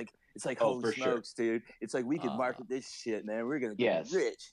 No, definitely some stoners just poured a bunch of empty bags into one bowl and then started smashing them. I'd like to say it was somebody, some husband and wife was having folks over for a dinner party, and then they had, snacks I don't out know. after. Have you seen the documentary about the Flamin' Hot Cheetos? No. You might want to lower your expectations on that story. Why the fuck would you want flamin' hot Cheetos, man? Cheetos are Cheetos. Why do you can't fuck with Cheetos, man? Why are you talking about flamin' hot? You got flamin' hot Cheetos? You don't have Flamin' Hot Cheetos up there? No, that's stupid. Cheetos are Oh, Cheetos. dude, you Holy don't have Flamin' smokes, Hot dude. anything then. You You gotta don't have Flamin' Hot anything then. We Don't have knock it till you Flamin' Hot Cheetos over here in Ireland. There's Flamin' Hot Cheetos over here, lads. So there you go. Flamin' Hot International. Okay, maybe. Wouldn't make it long at my house. I use about a pound of cayenne every week just as I'm cooking, and then anything if we want flavor, it's Carolina Reaper, ghost pepper. It's always like that. Oh, apparently we do have flamin' hot Cheetos here in Canada. I just don't fucking eat them. You know what? Yeah, what you gotta do is you gotta throw them inside a burrito, though, man. Yeah. With some nacho cheese. That's where it's at. That's how I eat my Flamin' Hot Cheetos. Innovative just mentioned cayenne, and like that is the one thing wrong with most hot stuff in this world that I find. I fucking dislike the cayenne pepper taste. So the cayenne is nothing. So like the cayenne is like the base, and then from there we go to ghost pepper and Reaper. But I'm not even talking about like the heat. Not even the heat. It's just like that the cayenne pepper. Like and I'm talking like a lot of the dry. Like the dry cayenne pepper that people put on lots of shit, like in chicken wings and crap. Like I don't know. I'm just not a fan of that flavor. I fucking dislike it so much. I can taste it like a million miles away whenever I have something. I'm like, nope. You sound like the rest of my family with jalapeno. They're like, why jalapenos? Jalapenos taste like dirt. They just don't taste good. I'm I like, don't know. I find well, jalapenos have a they little bit of do, that. They have a little and bit of they're that. not very spicy. So This is where we need Block Chung should be in here, man. Block Chung would be talking some food with us right now. Shit. But dude, I put cayenne in my coffee in the mornings, man. I it's really good do. for the good for It's the like a the blood pressure, It's like a nice little. I got right? this new mocha pot thing, man. It's a 9 cup, like 9 shots of espresso. And I'm just like woo! zooming. But yeah, I'll put it like a little. I got this That's too much, kind man. You shouldn't drink that much coffee, bro. of. You shouldn't drink that much caffeine. There, Mike, Uh, did you just say you put cayenne in coffee, dude? Yeah. Fuck me. What the fuck? Like, Well, let me give you the whole. Let me give you like the whole recipe here because We're about but to turn this chip conversation into an espresso conversation Yeah, well, real fast. this is how we move. I can do the 2 hours on this easy. All right. Go ahead, Mike. Okay, so I make the big mocha pot of espresso, roll that into a big ass cup, and then I put some like half a scoop of this it's like a collagen protein powder that's chocolate flavored, and then I throw some like monk fruit in there, and then I throw a little bit of sea salt and a little bit of cinnamon, and then the cayenne, man. It's cool. It's like a I don't know, what would you call it? Like one of those like spicy hot chocolate type feels, but it'll like send you to the moon type thing. Like a Mexican hot chocolate almost. Yeah. It's good. I dig it. Yeah, good. you know what? Good It's for the like blood pressure. whenever I heard you say like, "Oh, I put cayenne and or cayenne pepper in coffee," I was going, "What the fuck is cunt's a sick lizard?" But like, you sort of you brought it back, or you sold it well. I was like, "Fucking fancy pants." I'm actually making a coffee now, dude. Um, at the worst time to make a coffee, it's 3:40 a.m. here, and my coffee just looks like shit now. When you were start describing that, I was like, "Fuck you," you know what? So, Well, thanks for ruining my coffee. the key is to go low on any spices or ingredients. Kind of like just like adding salt to anything. Add a little bit, test it. Add a little bit more until you get to a spot where you like. So if you're gonna just throw some cayenne in there, don't just start with like 2 tablespoons. Oh yeah, dude. Like earlier on this week, Just give a little sprinkle, test it, see if you like it. Yeah, no, it's pretty good, man. I've been rolling like extra in there.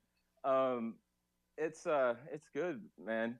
It's good to have some like really good coffee too, dude. Yes, I've that's been true. using like this Lavazza. It's like this Italian stuff. Yeah. Lavazza's good stuff. Oh man, that stuff's so good. What's your Look, roast you go to? Lavazza is actually decent coffee. I've used that. I've actually used Lavazza, the microgrind fucking shit before. It's actually pretty sweet. Like, obviously, you're using press stuff because you're Mr. Fancy Pants and coffee.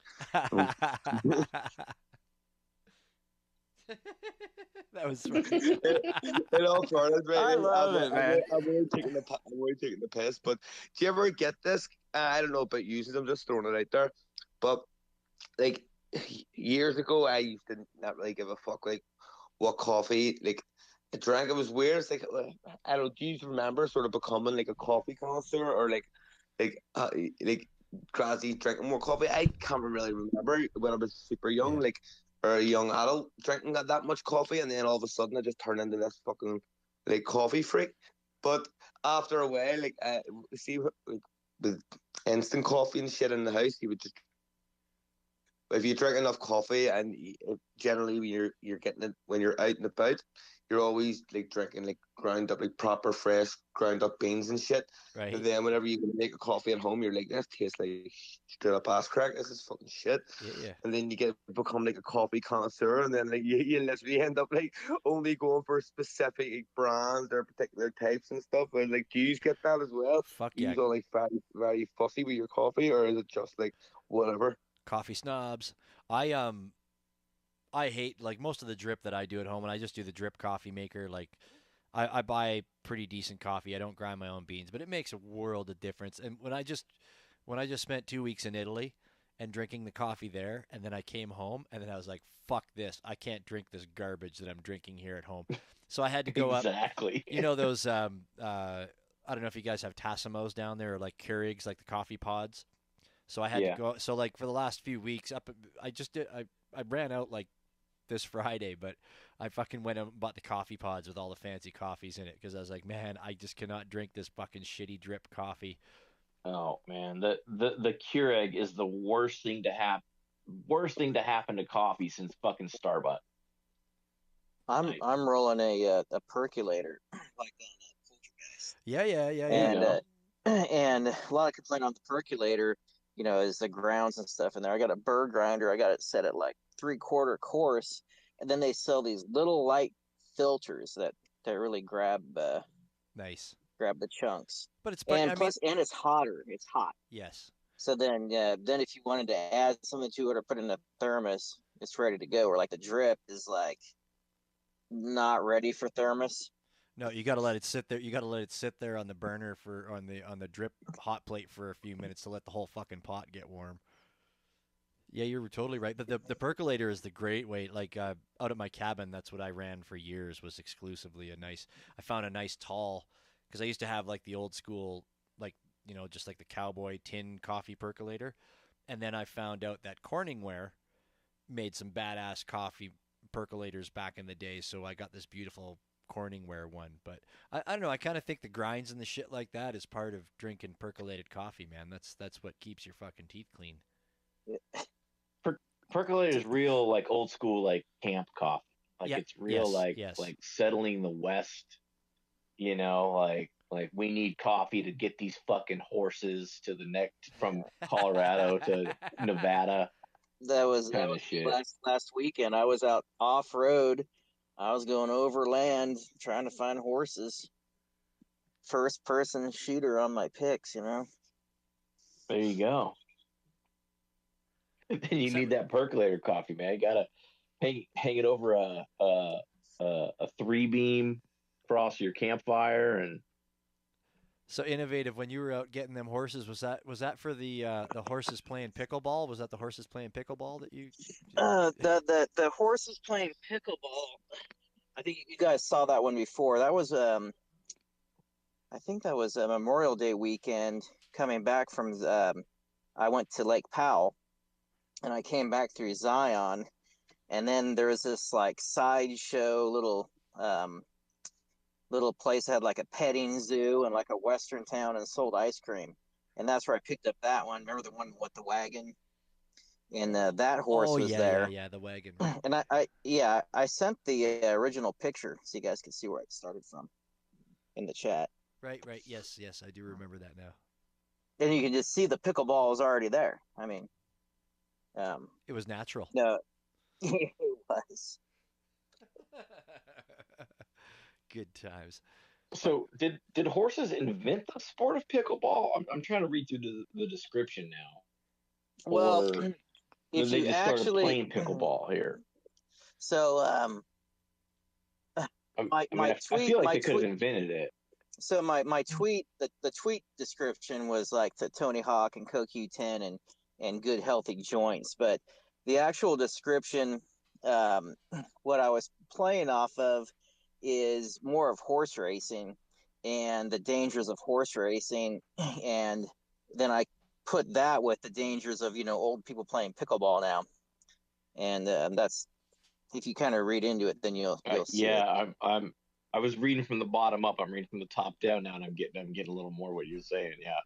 What? Yeah, so injuries are up. You're gonna have to have regulations, and yeah.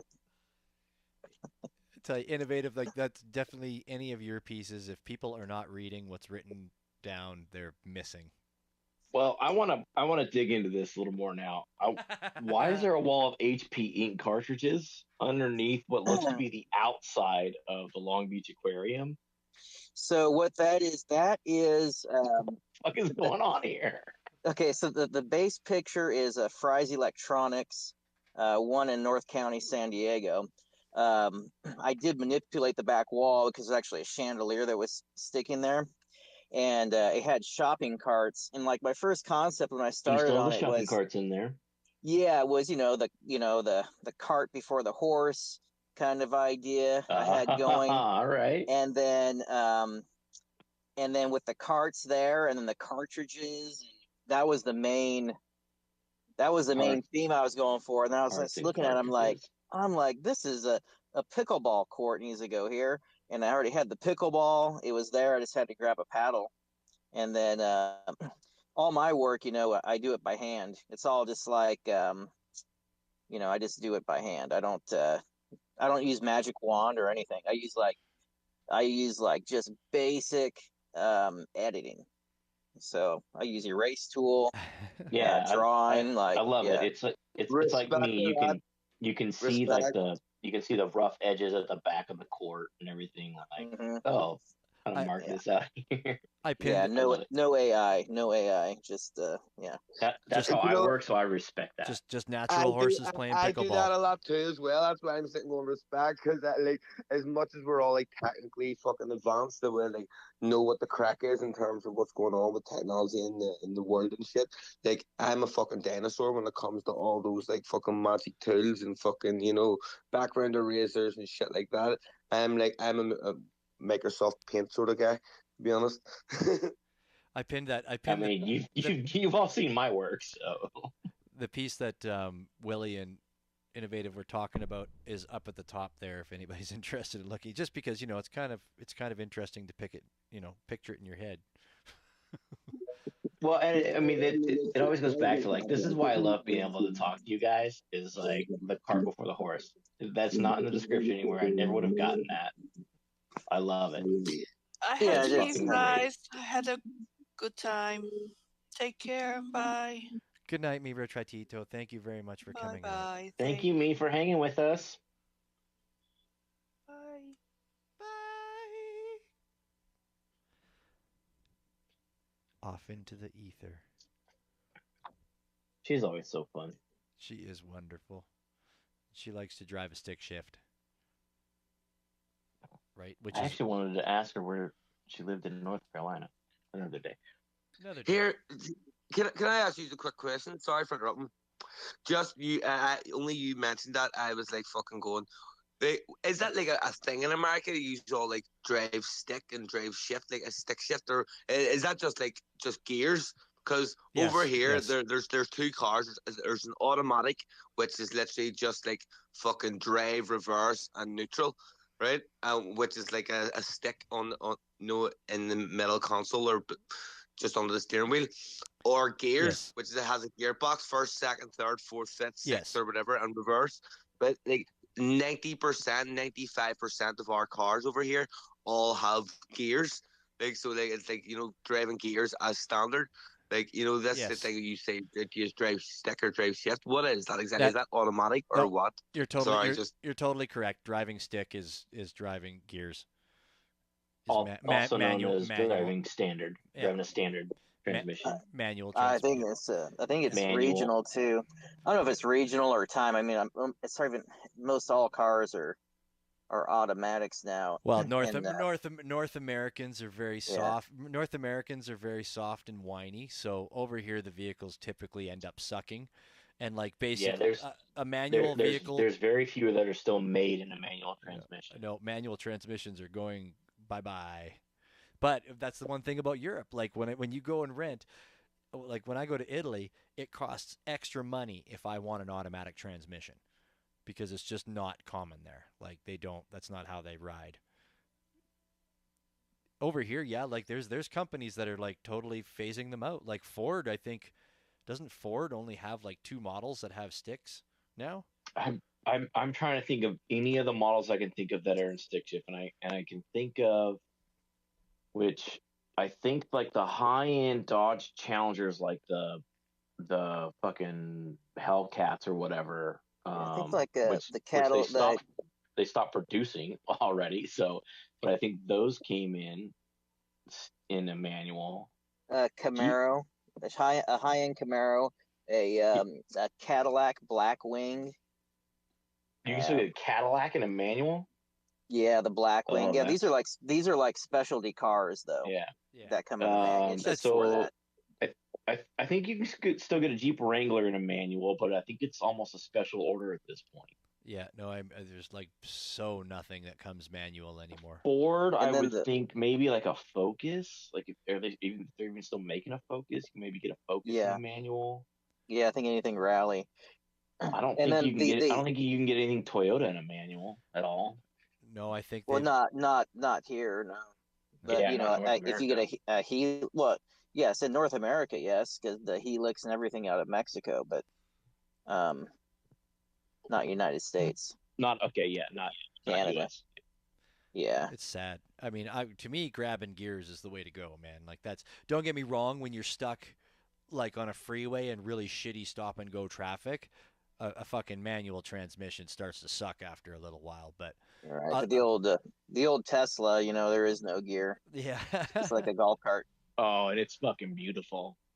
But Yep. I also still have a manual. Like my Mini Cooper is manual, and that's why I won't ever sell it because what else am I going to find that's that fun to Now drive in a manual anymore? there is. If you guys look it up, there's a company in Vista or Carlsbad in San Diego, and they do the EV conversions, and they do them for Volkswagens. And so the Volkswagen Bugs, yeah. and those they are electric, and they do have a gearbox. How the hell does that work? Electric power, and then it's got a It's got to be in transmission. No, would it's no clutch. I think So- you just They must just be feeding the power in front of the transmission instead of at the wheels. Then basically, yeah. Something Yeah. like that, Well, right? I've seen that. Yeah, because there's that company that specializes in electric LS1 swaps, and that's what they do as well. But they have the versions of it, so you can go just the electric controller powers the speed, and it's direct to wheels, right? The electricity is direct to wheels, and then there's the version that has the automatic CVT transmission. But yeah. I think there's different. I believe I have seen that before. The one where they had the manual transmission with the electric motor in front of it, which kind of makes sense. But the controller would just have to be built for it, right? Because otherwise, you'd be like pulling it out of the gear and the fuck. Yeah, I don't know. It almost doesn't make sense. I guess it does on a retrofit though, right? Because you've got to put the motor somewhere, and you're not built to put it at the wheels at that point. So maybe it does. And then you got to get one of those new speakers in the soundtracks now, so you can make it sound like an old Volkswagen, right? I'd rather have it sound like the Jetson Mobile. Just Oh, that'd be fucking awesome. yeah, That would be fucking killer, man. yeah, hell yeah. I like all those guys. I've watched a few whatever car shows or whatever on television where they're talking to some of the companies that are producing the sound systems to make your vehicle sound like it has a gas engine in it or whatever, or like a throaty exhaust. And like Yeah. they all say the same thing. They're like, "Well, this isn't a toy. Like this is a serious thing." And it's like it's a fucking stereo to make your fucking electric car sound like a fucking gas car. That's a toy. That's not necessary. It's not needed. Yeah. I mean, Here, you see, you could tie. I'm not really overly keen on the electric vehicle fucking thing. Just not because I'm against green energy. Come or visit fucking me. I'll renewables. change your mind. No, I'll change your mind before we exit my neighborhood. Let's put it that way. Here, let me finish because I reckon I'm going to touch on. I reckon I'm going to touch on exactly what you were on about there. But so, personally, I just don't like them because it's more of the infrastructure doesn't exist. You can fill your fucking car up in literally less than 2 minutes and drive 300-400 miles or whatever on a full tank of gas, whereas it takes fucking. Even with a super fast charging or whatever, 20 to 40 minutes to charge your vehicle. So every time you fucking have to fill up, you have to factor in a fucking proper pit stop, like food, coffee, fucking sit and watch a fucking episode or whatever. But that's why I don't like them, because if you start fucking thinking, the amount of people that enter and leave a gas station on a day, to fill up their vehicles, how the fuck are you going to factor that parking and the like no charging points for all the vehicles They're on the road? they're So they're not for everybody. They're yeah, let not me for every situation. They're only for situations that the car fits in. Yeah, I know 100%. Yeah, and No, there's so definitely but pros they and want to cons. force everyone to do it, and that's the problem. It Yeah, doesn't we can't even do it anyway. So it's just a pipe dream. yep. Yeah, Yeah. that's a fair yeah, point. you Like, have but you they you you do go, you they have a do lot of go problems with ridiculous with fast. mining of rare metals, and like there's a lot going on that all the governments don't want to fucking tell you, right? Oh, Or I hundred don't percent. want to make it known. But to be honest, like for the most part, for like I'll say like 70 to 80% of people don't leave their neighborhood or a 10-mile radius within, you know, a 3 to 6 month period, right? You go out of town every couple months, whatever, this, that. So you really don't like the range part really isn't that much of a factor for the majority of the world, right?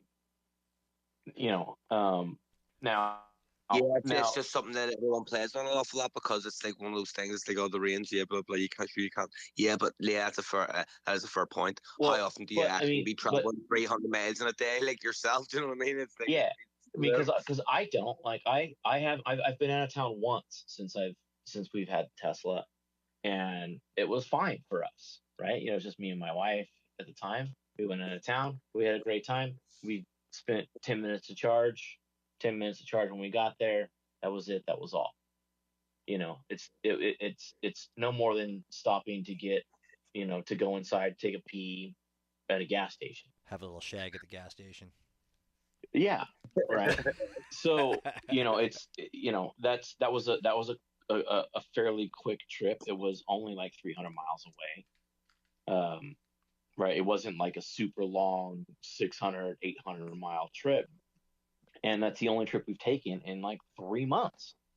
You know, and then I have this. I have a plug-in Jeep that gets like 28 miles on battery alone. I've used a half a tank of gas since I bought it 3 months ago. Like I don't use gas in it because I don't go more than 10 miles at a time. I go 10 miles, take my kids to school, drop them off, whatever, pick them up. I come home, I charge it, That back and forth. Like I'm literally trying to go as far as I can on this single tank of gas so that I can be like, all right, this is how far I went on one tank of gas, and we're at like 1,200 miles already. and then You know, one day you go to switch to the gas engine and be like, oh fuck, this gas is bad. Yeah, no, wait, it your next service. You gotta drain. it Can you drain the it gas, it it, please? it does it on purpose. Like if you go too far on battery only, it will switch to gas on purpose on you, just to like, you know, keep the knobs lubed, like we talked about earlier, right? Got to turn those knobs. So To just right. the I mean, oh actually can oh you just brave it? Just drain it. that joke was only for Jay at this point, but I hope he got it. Um, here, but no, like how often? Oh, but sorry. I was going to say, but how often do you give yourself butterflies in your Tesla on the daily? do what? Butterflies, then like. So do you ever see when you go? I call it butterflies. When you drive so fast that like makes your stomach like acid like all fucking fly up Yeah, one side of your stomach. They're like butterflies yes. because those things are fast as a Like I motherfucker. say, Like, I will change your mind before we leave the neighborhood. That's how fucking fun they are yep, to drive, man. yep. But of course, Uh, these are Willie's like but running the quarter mile in his neighborhood, man. I love it. oh, dude, Oh my man, it's so ridiculous. It's it's it ridiculous. it's exactly a half mile from my end of the street to the other end of the street. So I can get that motherfucker to like 85 miles an hour and still have plenty of room to stop. And by the way, folks, this is all just fictional. This isn't real. Willie doesn't actually drive down his fucking True, that's neighborhood true. street that fast. That's This true. is Dude, I'll tell you one thing though that I noticed. Well, at least out in Texas, a lot. Um, like if you go to, I mean, just about anywhere, man. Like a place with like a big ass parking lot. Like if you go, let's say you go to a concert and like you get the tickets, and then like if you want to park, there's like another fee for like a parking pass and all that stuff. Out in Texas, man, and I don't even know if they're like charging for power, yet out there, or last time I was out there, but it's like you get like a front row space to just about anywhere you want to go, and you don't gotta like pay for it if you're rolling on electric. I thought Well, they would. that's definitely not in California. I I'll tell thought you that that much, I because- thought they would have shot you in Texas if you were driving a fucking electric car. Well, yeah, that's probably the kind of payoff. I mean, well, not since Elon moved out there. Yeah, maybe, I don't know. But I do want to say something to Inno's point about it's not for everybody, and that's the biggest thing to think about here is like the government, especially in the United States, the government is trying to force electric vehicles down every fucking part of all of our vehicle lines, right? I mean, and like shipping lines, fucking heavy trucks, heavy construction, and like everything, like electric mowers and like lawn equipment, like it's electric everything. They're trying to shove it down every fucking They're piece. doing it here. They're doing it here too, mate. Don't worry. It's happening fucking here as well. Well, but it doesn't make sense on that level. You know, there are people who commute 400 miles a fucking day. No, electric does not fucking work into what you do, right? Like diesel, like shipping trucks. Yeah, sure. There are plenty of shipping trucks, that only carry freight 100 miles. And then the next truck carries it 150 miles, and then the next, then it gets on a train for 1,200 miles or whatever it is. So sure, there are use cases for that, but there's a lot of trucks that run fucking 1,200 miles. That stuff could all be. We could solve all that too, but it doesn't make sense is the problem, because we could have the trucks where they have hot swap batteries. The truck pulls up, new battery goes in, but the efficiency, the combustion engine, just like even like taking away a stove, a gas stove uses half the amount of gas to boil water as an electric stove that's running a gas generator at night to boil the water. So we're losing a lot of efficiency. And then in like heavy equipment, same thing. If you're running a backhoe and you're going to add all this extra weight for batteries, it's just not efficient. Your dump truck might just like sink right into the road. If you're like you have a logging truck, I don't think you want all that extra weight. Yeah, in mud and shit like that. Yeah. Yeah. So you're just burying it in there. Yeah. No. It needs to be all of the above stuff, and things that want it and going to use it and utilize it will do it naturally. But you have all these people that are lower income people that are paying taxes, and it's going into subsidizing the power companies that put out less efficient energy, and just all these incentives and stuff, and that it's not a natural process where I think technology people should gravitate to it because it's awesome, fast, awesome, fun. Hydrogen. I think hydrogen's where it's at. There are still combustion. BMW is still like very top of the game as far as developing hydrogen technology in cars. Still, there was a company here just a couple of months ago that put out into the market full-on hydrogen diesel conversion, and like it's bolt-on. it's like fucking crazy. I mean, it's costly because it's the gas, the fuel container is where all the money is, right? But they're converting buses, and they can convert mine equipment over to hydrogen just by bolting the shit onto diesel engines. It's fucking dope.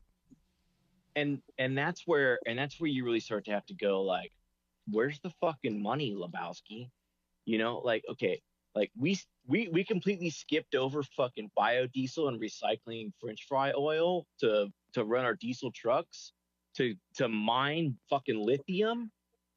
Like, where's, like, somebody's putting the money into lithium mining. Well, we're gonna wanting the money back out of it. We're gonna mine lithium 7,000 feet down on the Andreas Fault below the Salton Sea. If you look on the earthquake.gov, there's earthquakes there every day. If we were trying to get natural gas down there, they would say it's crazy fracking and all this stuff. I'm like, oh, this is crazy. It is fracking, but not when it comes to lithium. Not gas. Yeah, They changed the name. It's all about the public perception and who's got fucking money in what pockets and where they're getting their kickbacks. But from. all these technologies will move forward, but yeah, it's just unfortunate the way that it's being presented, though, or and how we're doing it. Yeah, you're right. It needs to be a little bit more natural as opposed to, as you said, forced, right? Yeah, yes, they're making a good point, but it's all about the public perception, because I was actually reading and watching this thing about when you mentioned hydrogen there. I was going to jump in and be like, I wouldn't be so sure. Hydrogen for cars, yeah, most definitely. But there was actually talk. It was the UK government. No way, because I'm in north of Ireland, so like the north of Ireland is actually part of the UK, even though it's in Ireland, and then the south of Ireland is actual Ireland. But so I'm like in the fucking in between here. But the UK government was saying about like they're upgrading their infrastructure, their gas lines, like the actual gas to heat your home, and they're hoping that it could be possible to run hydrogen in the network. By the time it's all upgraded, they're about 70% of it through. But then it was interesting because they were saying, "Oh, hydrogen, how much more efficient and cheaper and all this carry on it is and greener." But it's hilarious because the amount of hydrogen it would take to fulfill the need of that network is ridiculous. It doesn't even exist. And it's funny because the hydrogen is created off the back of fucking fossil fuels. And I was like, this is Yeah, hilarious. And that was all factored into the fucking into this fucking like documentary, and I was going, this is fucked up, you know. And genuinely, it was just a big just cycle. And even though it was all, oh yeah, clean, green and all, it's producing fucking like as much of a fucking carbon footprint as it was by itself, you know, without the hydrogen. If not more, yeah. Yeah, it's fucked up. It's nuts. Well, it's like do you know anything about like desalination? Right? So like desalination is kind of the same way, where it's like, oh, we could solve all the world's fucking water problems. Oh wait, it takes a fuck ton of energy to desalinate water. Yeah, see, that's the thing. This is the other side of the fucking spectrum that you don't see. You know, it's all fronted, all clean, green, all great for the environment. But then in the background, it's like, it's not really that fucking clean. Actually, it's worse. you know. So, You know what? yeah. I think what we need to do is just get back to the basics. You know, good old fashioned, rubber bands and pull back springs, right? Get out, wind your car up, pull it back, and fucking let her go. Here, well, on that note, that's how I get all the pheasants here. I still using rubber bands for fucking shooting. Right? You're like, you're like the fancy caveman. just a fucking wrist rocket, just Wrist bigger rubber band, band, bigger impact. Straight up legit. I actually do go out shooting regularly with a wrist rocket, and I'm quite successful. I've had pheasant stew 2 weekends on the trot there, so I'm doing something right. I was just, I was gonna I think say, I'm getting my boys wrist rockets for Christmas this year. I think they're ready. well, they're always ready. They're boys. No, just kidding. Well, yeah, they're Just gonna kidding, just kill each kidding. other though.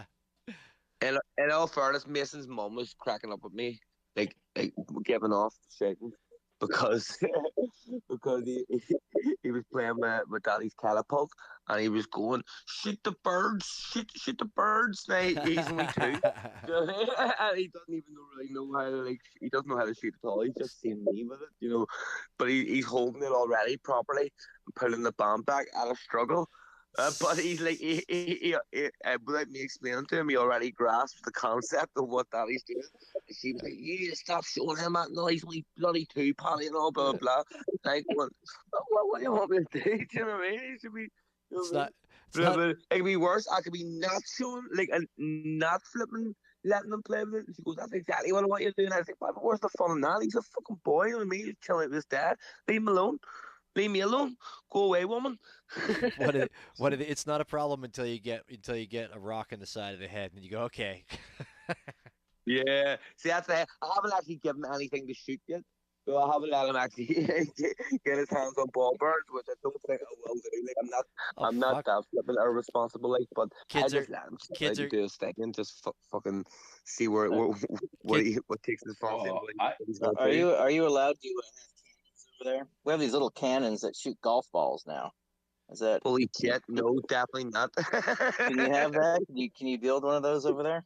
You could probably build one, but I don't. I don't I have know. a buddy over in Yuma, and he saw it on YouTube or something, and then he got one, and it, like you put the black powder in there, and it shoots golf balls. yeah It's a yeah See, cannon. you totally. get all well, the how's fun. Like how's the how's that guns any are different legal over than here. a potato cannon though?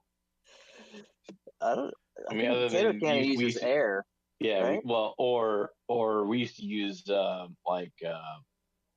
not acetylene, but like WD-40, Yeah, like you, Oh Lysol like and yeah, fucking shit. yeah, I was starter fluid. yeah. I was Aquanet was the best. it was good for your curls too.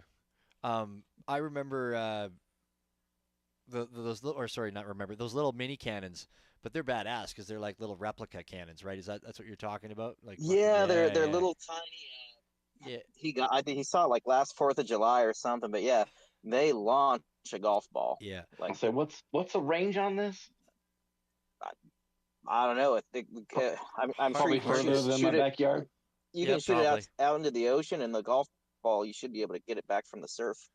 I'm just thinking it's like farther than my backyard. Probably Yeah. farther I back. probably don't want to be hitting cars on the highway behind me. It's like likely not something you should be firing in your backyard, but you Yeah, know, all right, Oh, all right. it well, Well, it's is. not. It's gonna launch it for fuck's sake. If you we'll shoot steer away a from golf this. ball cannon out your backyard, some poor fucker in the city's just gonna get killed randomly by a golf ball in the head. It's going far, man. I But had it's mad you get all the fun over there because like, over here, I think it's anything anything that shoots more than well, this is not in the all of the UK and Ireland, but I know here in the north of Ireland is anything that shoots over 1 joule of muzzle energy is deemed as a firearm. So any like sort of decently powered BB gun, airsoft gun, anything that looks like a gun, like a replica imitation firearm, you need a license for that. It's fucking bullshit. So like at one point, fucking like I technically could have got arrested for having a shitload of like BB guns and air rifles in the house I'm looking at two of those right now. without having a license. Yeah, exactly, mate. And you know, Just BB guns. like I'm looking at yeah, two I BB know, guns right now. 100%, and it's fucked up, mate. It all spans from the troubles. So you know, there was like and that's basically where it all comes from. So they just don't like the idea But of people having guns in Northern Ireland. So can I ask you this without asking you too much though? yeah, Is and definitely feel free to just not say anything or say fuck you Willie. Most that I know about the fuck you, Willie. terrorism in Ireland are like train bombings and stuff. I don't know anything about any guns involved. What the fuck do they care about guns for? well, see, eh, it's all to do with the political unrest from the troubles. So and it's from like the IRA and the UDA and basically like Yeah. Republicans against Unionists and all like the paramilitary groups. So there was like a lot of like terrorist activity. Yeah, there was a lot of bombings. It was mostly car bombs. I'm actually not sure I've ever heard of a train being bombed. Not while I was No, alive. no, Uh, no train bombs from the IRA. I'm thinking of. Maybe I'm thinking of French. There's a lot of train bombs I'm in not. French or something. I don't know. Don't quote me on that, mate. It Me could either. well Me have either. been. I'm not 100%. I'm not even gonna lie, but like the troubles was going on for fucking for decades. And the Good Friday Agreement was signed in 1999, I believe. So that was when like the two sides came together and was like, right, we're not going to shoot each other now or anyone else, and like give up our guns as such. But like a lot of guns were buried, mate, if you if you know what I mean, during that there phase. But Yeah, it doesn't. you lost them in a lake fishing, right? That's where Yeah. mine are. Um, but yeah, so technically, the troubles was still going on for what 7, 8 years whilst I've been alive, and when I was a kid. but I don't really remember like too much of it. I do remember bomb scares, like when you were being out and like you couldn't go to a certain place because there was a bomb scare. Basically, like somebody like rang in and like, oh, there's a bomb in this place, but they were mostly car bombs, and I would have remembered the odd army checkpoint. But again, it was like it's a vague fucking recollection because it was only like what 7, 8 or some shit like that, 9. Okay. Yeah, but since then there's not really everyone thinks about like Ireland, Belfast, and all. It's like all this mob places, people are getting shot all the time. No, that's a load of balls, mate. It's just completely normal over here now.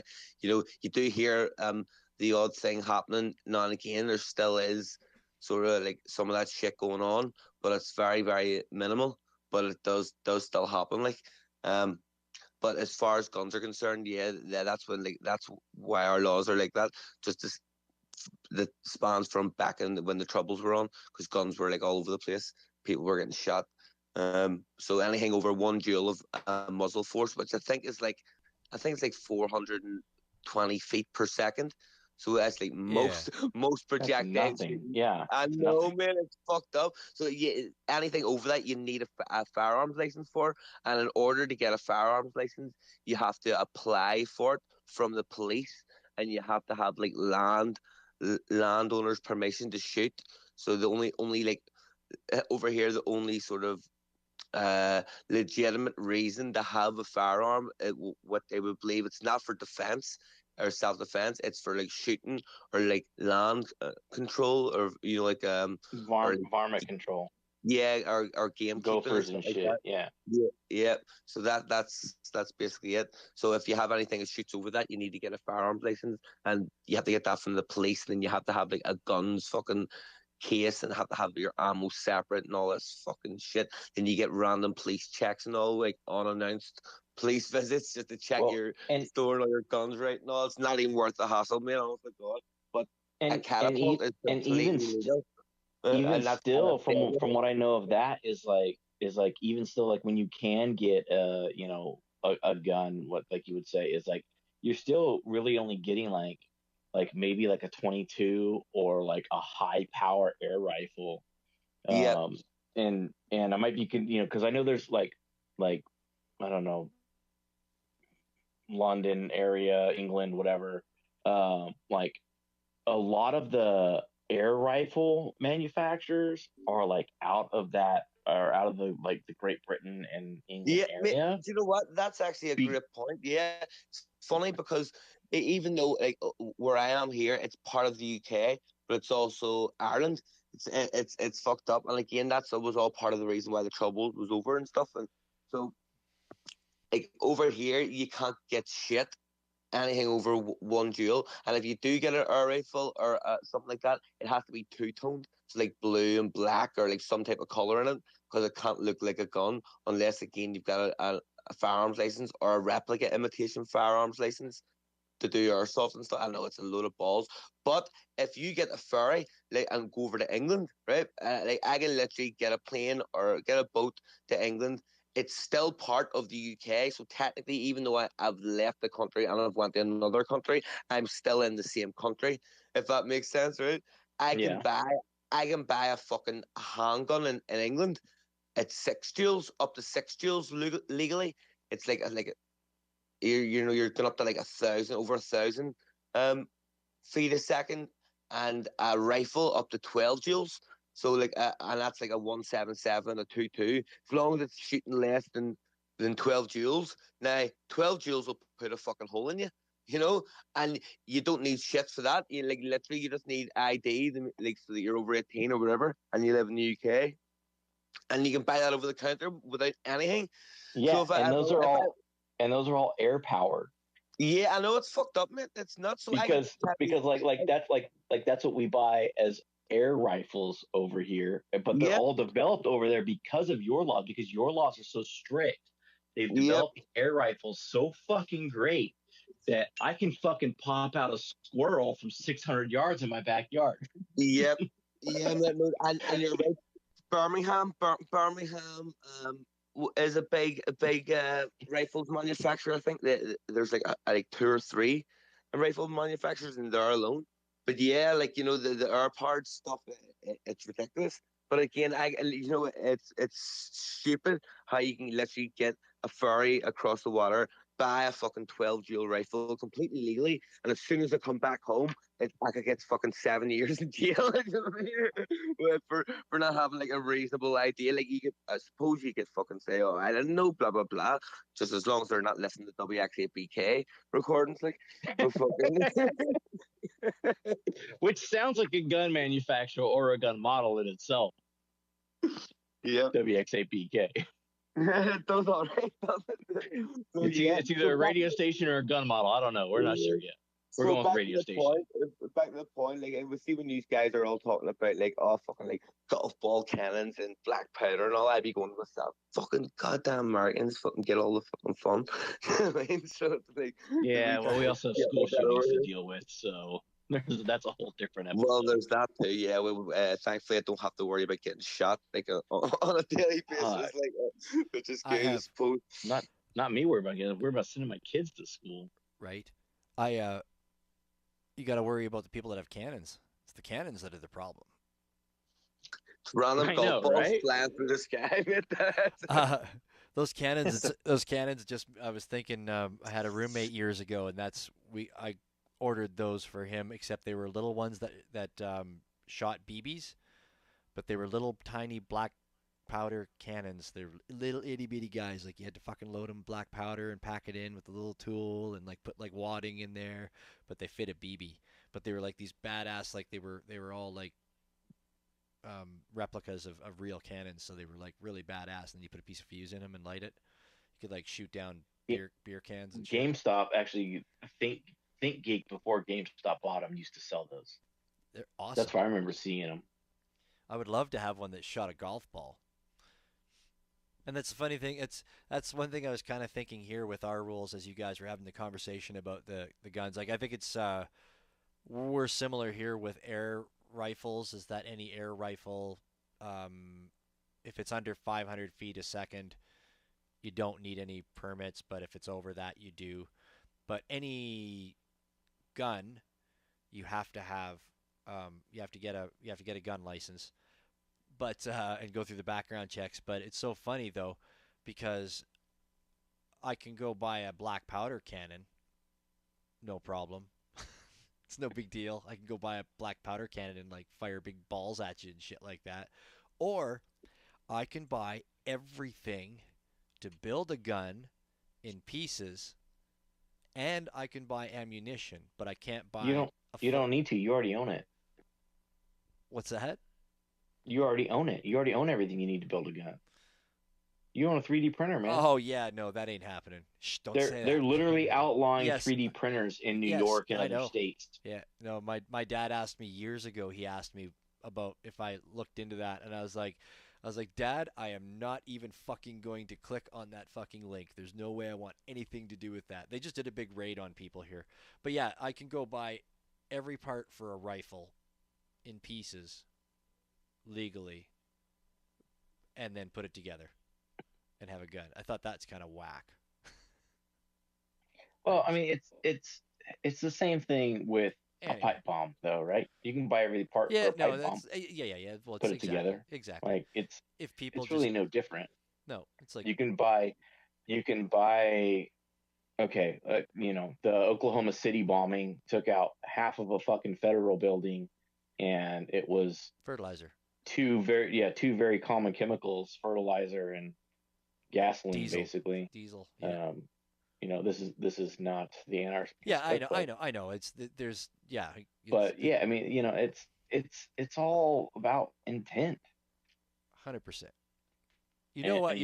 Was that a plug don't for know. what was that a plug for wine? Oh, not I in hope that, it's a pl- not in that moment. Some intent wine. Mm-hmm. No, that's one of the reasons why I don't care for the name. And sometimes I'm like, Tit. yeah, the road to hell was paved on good intent. Fuck yeah. It's been an interesting conversation. I'm just looking at a horse playing pickleball right now. I was just kind of zoned out on that. That is a great piece. It is a good piece. It's a wonderful piece. Oh yeah, Mike Nash. Thanks a lot for the horse. I Appreciate that. That was a good I trade. might. I was gonna see. Do we know? Does it? Has anybody used Mike Nash's horse as a PFP yet? I'm always looking for a new PFP these days, so I might have to snag that one down before anybody uses it. No, I don't think anybody has yet.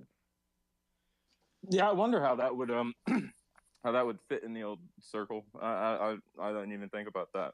Oh, I mean, it's Um, the same. It looks like pretty much the same dimensions as yours, right? Same style, and it's just the horse right, instead of right. Scully. Well, I mean, there's some resizing and stuff. I mean, I had all the layers, but I tweaked them a little bit.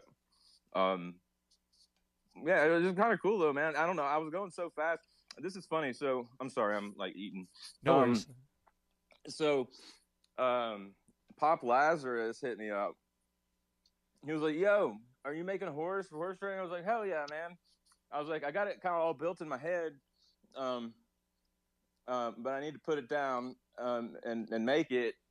And I was like, "I'm getting ready to do that right now." And he replied, "Good luck, homie. Let's see what you got in 30 minutes or something." I don't know what he said. He said something. It made me think there was a deadline that I was missing. I was like, "Holy shit! I got to put this thing together now." And so, I mean, I slapped that thing together. I think it ended up looking kind of cool, like kind of slapped together, like a little trashy. But putting that like glitch on it, like after I flattened it down and put that glitch on it, it kind of cleaned up some of the edges and some of the slop.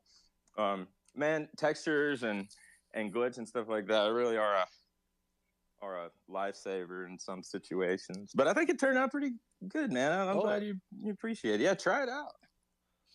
No, it is a wicked piece. I dig it, and I think my thought, just my own personal opinion on the horse trading thing, is like, it doesn't have to be perfect. Like we're trading horses. It's supposed to be funny and fun. Like it doesn't have to be like this perfect, polished fucking masterpiece. I don't know. Well, it's whatever the artist, as long as it's good and fun, and whatever the artist puts forward is what the artist puts forward. That's like questioning anybody's art, right? It's like, well, it's your art. It doesn't matter. Damn straight. I think it's a great piece. Fucking never fucking thought twice about it. As soon as I saw it, I'm like, it's a goddamn Mike Nash right there. Dude, thanks, yeah, he's got the skateboard and the lasers in the back. Yeah, that was fun one, man. It was interesting, like kind of getting stuff to fit and everything. But yeah, that was cool. Sorry for interrupting, guys. Fucking story of my life. Have any of you got your horses yet? For me? Which one? I haven't done one yet. Did you send me one? Yeah, man, I sent all 5 of them. But I mean, I'm starting to think that maybe fucking putting NFT terrorist on the return address is maybe fucking wasn't a good idea. Oh yeah, shit, no. You talking about the mailed out ones? Hi. No, fuck yeah, no. That's a very good point, though. No, I haven't gotten that yet. Fuck's sake. They're probably fucking stuck in customs. Well, we're not letting this shit out. But like, if they're fucking, unless they're absolute tards, like, and if they're doing X-rays, they'll see that it's not drugs or bombs, like, so they're fucking good, like, you know what I mean? But just thinking, like, what was the last got there? Because I actually haven't been part of this horse trading session yet. It's not. No, you know what? Because I got a package from Jay Byrne last weekend, or last Tuesday actually. I got a package of stickers from Jay Byrne out in Florida, but he mailed it.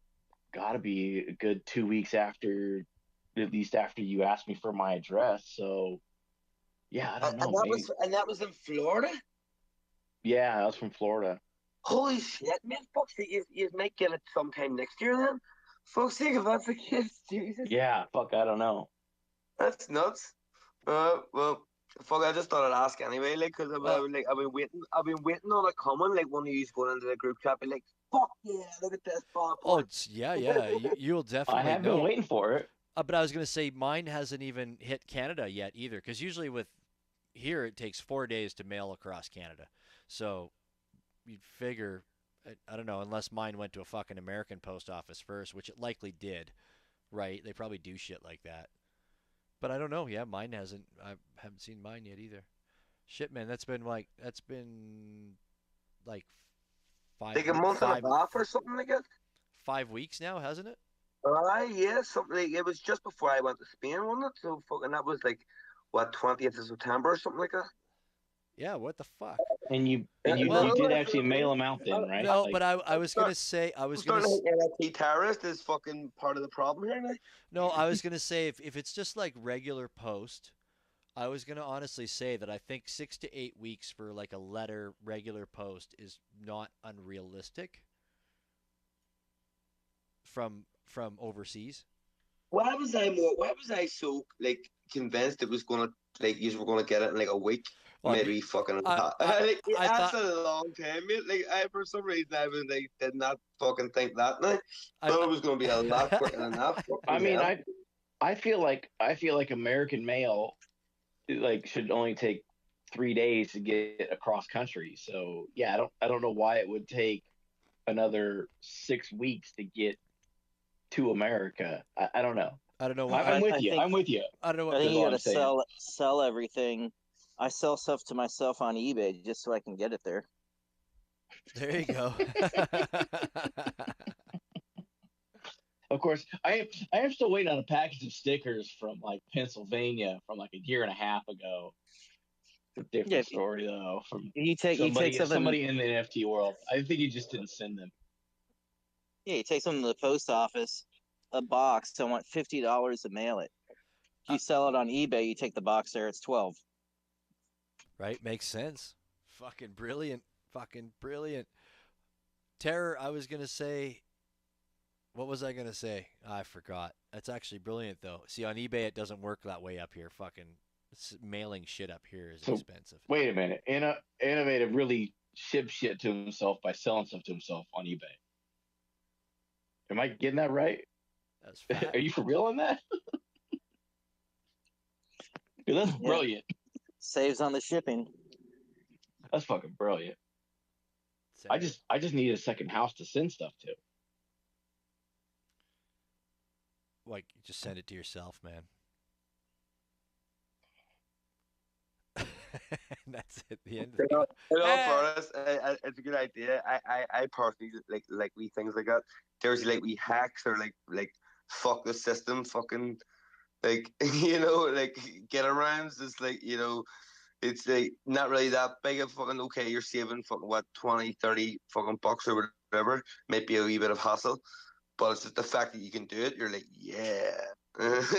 Yeah, why the I, fuck am I paying eBay 10%, 12% just to send myself some shit?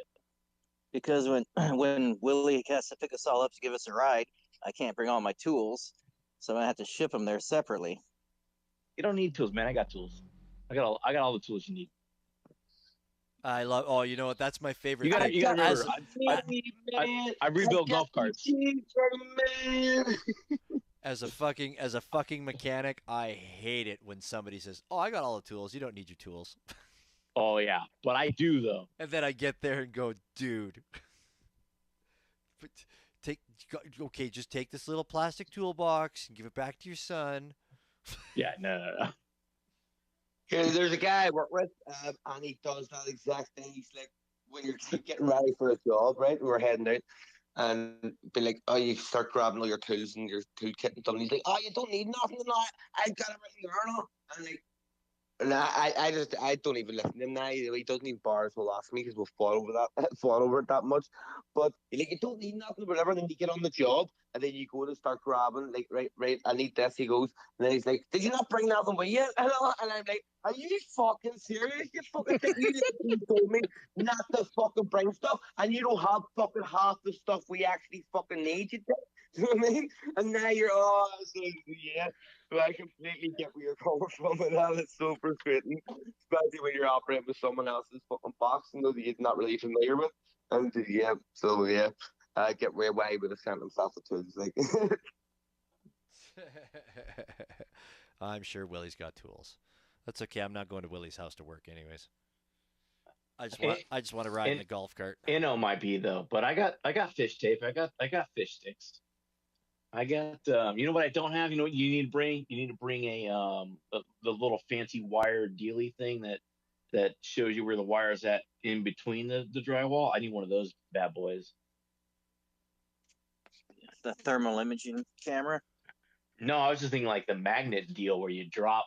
So when you're dropping a line from the top down to the bottom, A fish tape. line through. Oh yeah. Yeah. You know, I mean, you got some thermal imaging shit. Yeah, fuck yeah, let's get it on. I was gonna say, what high tech shit are you two up to over there? Let's see what the fuck's going down. All I know is he does like audio video install stuff. I don't know. That's all I know. And that might just be a hobby. Who knows? No, that's the Oh no, that's my the main. job, mate. I've seen him in action. He's fucking. Oh, this boy does some fucking serious shit. Like, so I take it that's what you're gonna work for. What's that?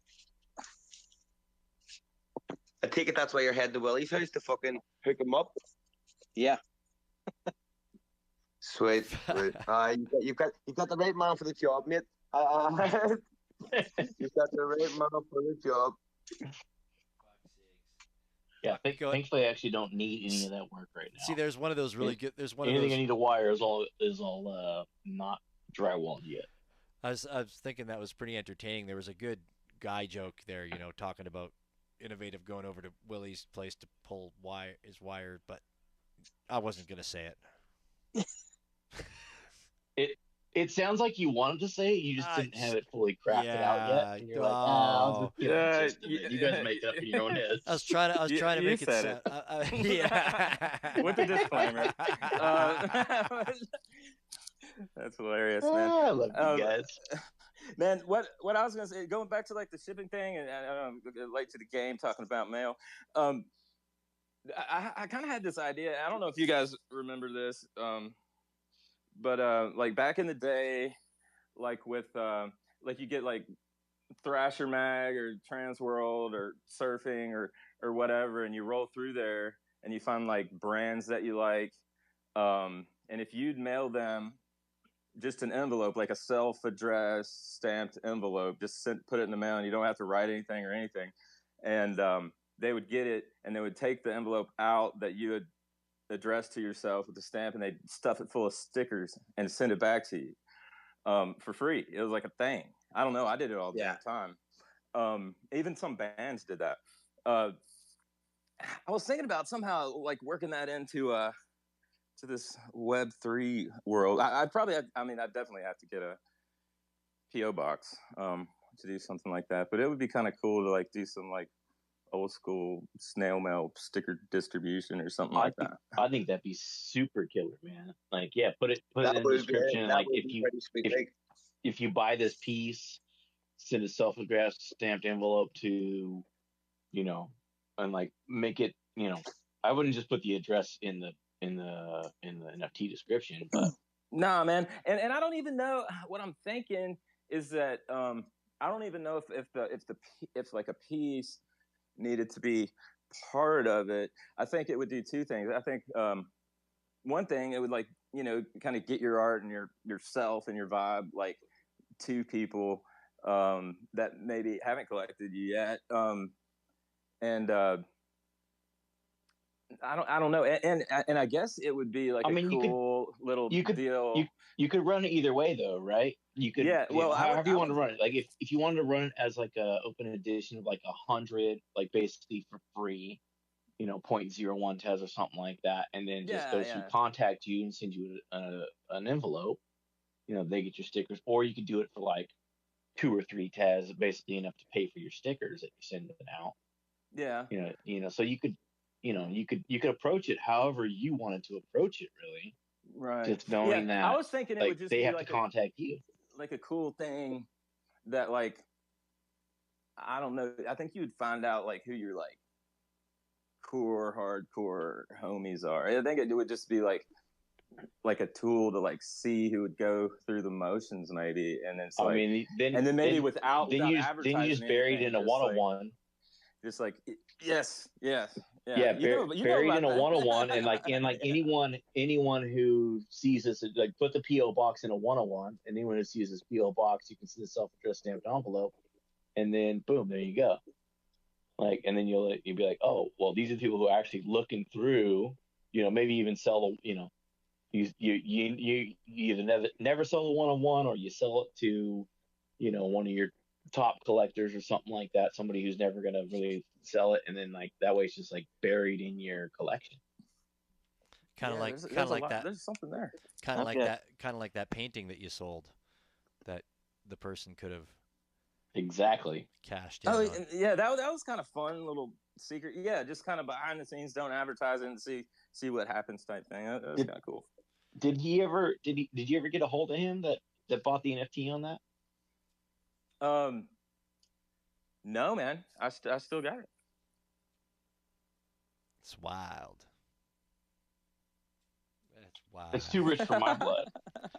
I just picked up. We were talking about stickers, and I just picked up the last. What have I got here? 4, 5, 6, 7, 8, 9, 10. I think I have like 12 WX8BK stickers left. That's it. Dude, I think I got more than that. I think I'm down to like 6. I never took a stack. That just means we got to print some more, man. We got to print a new batch. I know. Well, you guys are gonna be at Art Basel if you'd like it or not. I got a bunch of tech stickers too, man. He sent a bunch in for Miami last year, and they didn't show up till like after. So I still got some of Texas stuff. Doing this kind of cool deal there with some trash artists. It's going to be fun. And there's going to be like a lot of sticker giveaway stuff. So I'm just going to like load up the hopper with all kinds of fun stuff. Stuff. We got to print. Let me ask you this, Mike. What do you think about this? What if we print stickers of the chalk art that the AR department did of your art? How would you feel about that? Oh, dude, no, that's really cool, man. Yeah, that's a good thing. I was thinking about that too, man. Like if somebody wanted to do like a tribute piece or whatever, I'd make stickers of it, and I would send them a hell of a lot, and then also have some to like send out and kind of like do like this kind of collab cross promotion thing. That'd be really fun, dude. Okay, let me look at how good the picture I took of it was, and if not, like I'm thinking maybe we just do, and I'll talk to Bits about this, but like, I love the piece that is Bits' PFP right now. Like I love it. I think that should be this year's, especially if we're not going to be there. Send a bunch to you. I need some for myself, obviously, but yeah, that would be a ton to you to just yeah. hand out. That's a great PFP. It's my longest running PFP, this one. That one was fun to make, man. I really dig those colors. I've been like kind of eyeing it the whole time. I'm like, yeah, that's pretty fucking rad. You looked at you're looking at it and going, yeah, that's a motherfucking Mike Nash right there. No, I was just, dude, I love those colors together, man. That color blue with like yellow and red, like I don't know, man. That like gets me going. That's one of those. In all fairness, that it is a nice PFP because I've remixed it, and when I was lightning and like darkening the blue, and it is a nice color to work with as well. It's just like really nice to look at.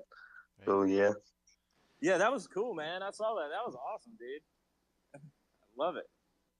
That I like that one too. That piece when you look at it, when you blow it up, because when you were talking earlier, Mike, about like the textures and stuff like that. Like there's texture in that piece, right? It's got little. Yeah, it's got. I like kind of did like a halftone thing. Like I tried to at least. I mean, I'm still like kind of learning, and actually Sasha Chudo's kind of helping me with some of that stuff. But Sasha Chudo around anymore? That's a name I haven't heard in a while.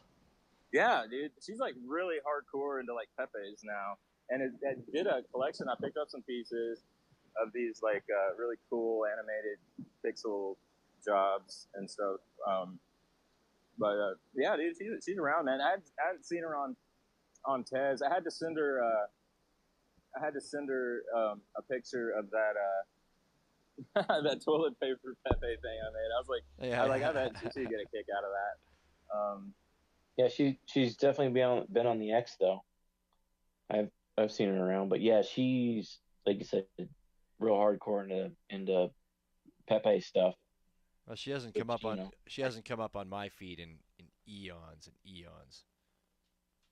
I mean, I'm not. I'll be the first to admit, like I'm not a fan of the Pepe stuff. I don't know. I don't get it, and it's not part of the culture that I understand. I understand that it is a thing, so I kind of really dropped off of following a lot of her stuff and retweeting a lot of her stuff when she did that. Not that it's not bad, or not that she's not doing a great job with it. It's just not. I don't know. It's just not my deal. I don't know. But look at me. I am Pepe. I mean, You just fucking I, I, you're I shot insulting that in innovative. nature too. I mean, yeah, but you are the original Pepe though, so that's different. I think everybody here has one except for Mike. Dude, I need to get one, man. Dude, guys, I don't know if you knew this, but Eno was at the nest, man. Did you see that?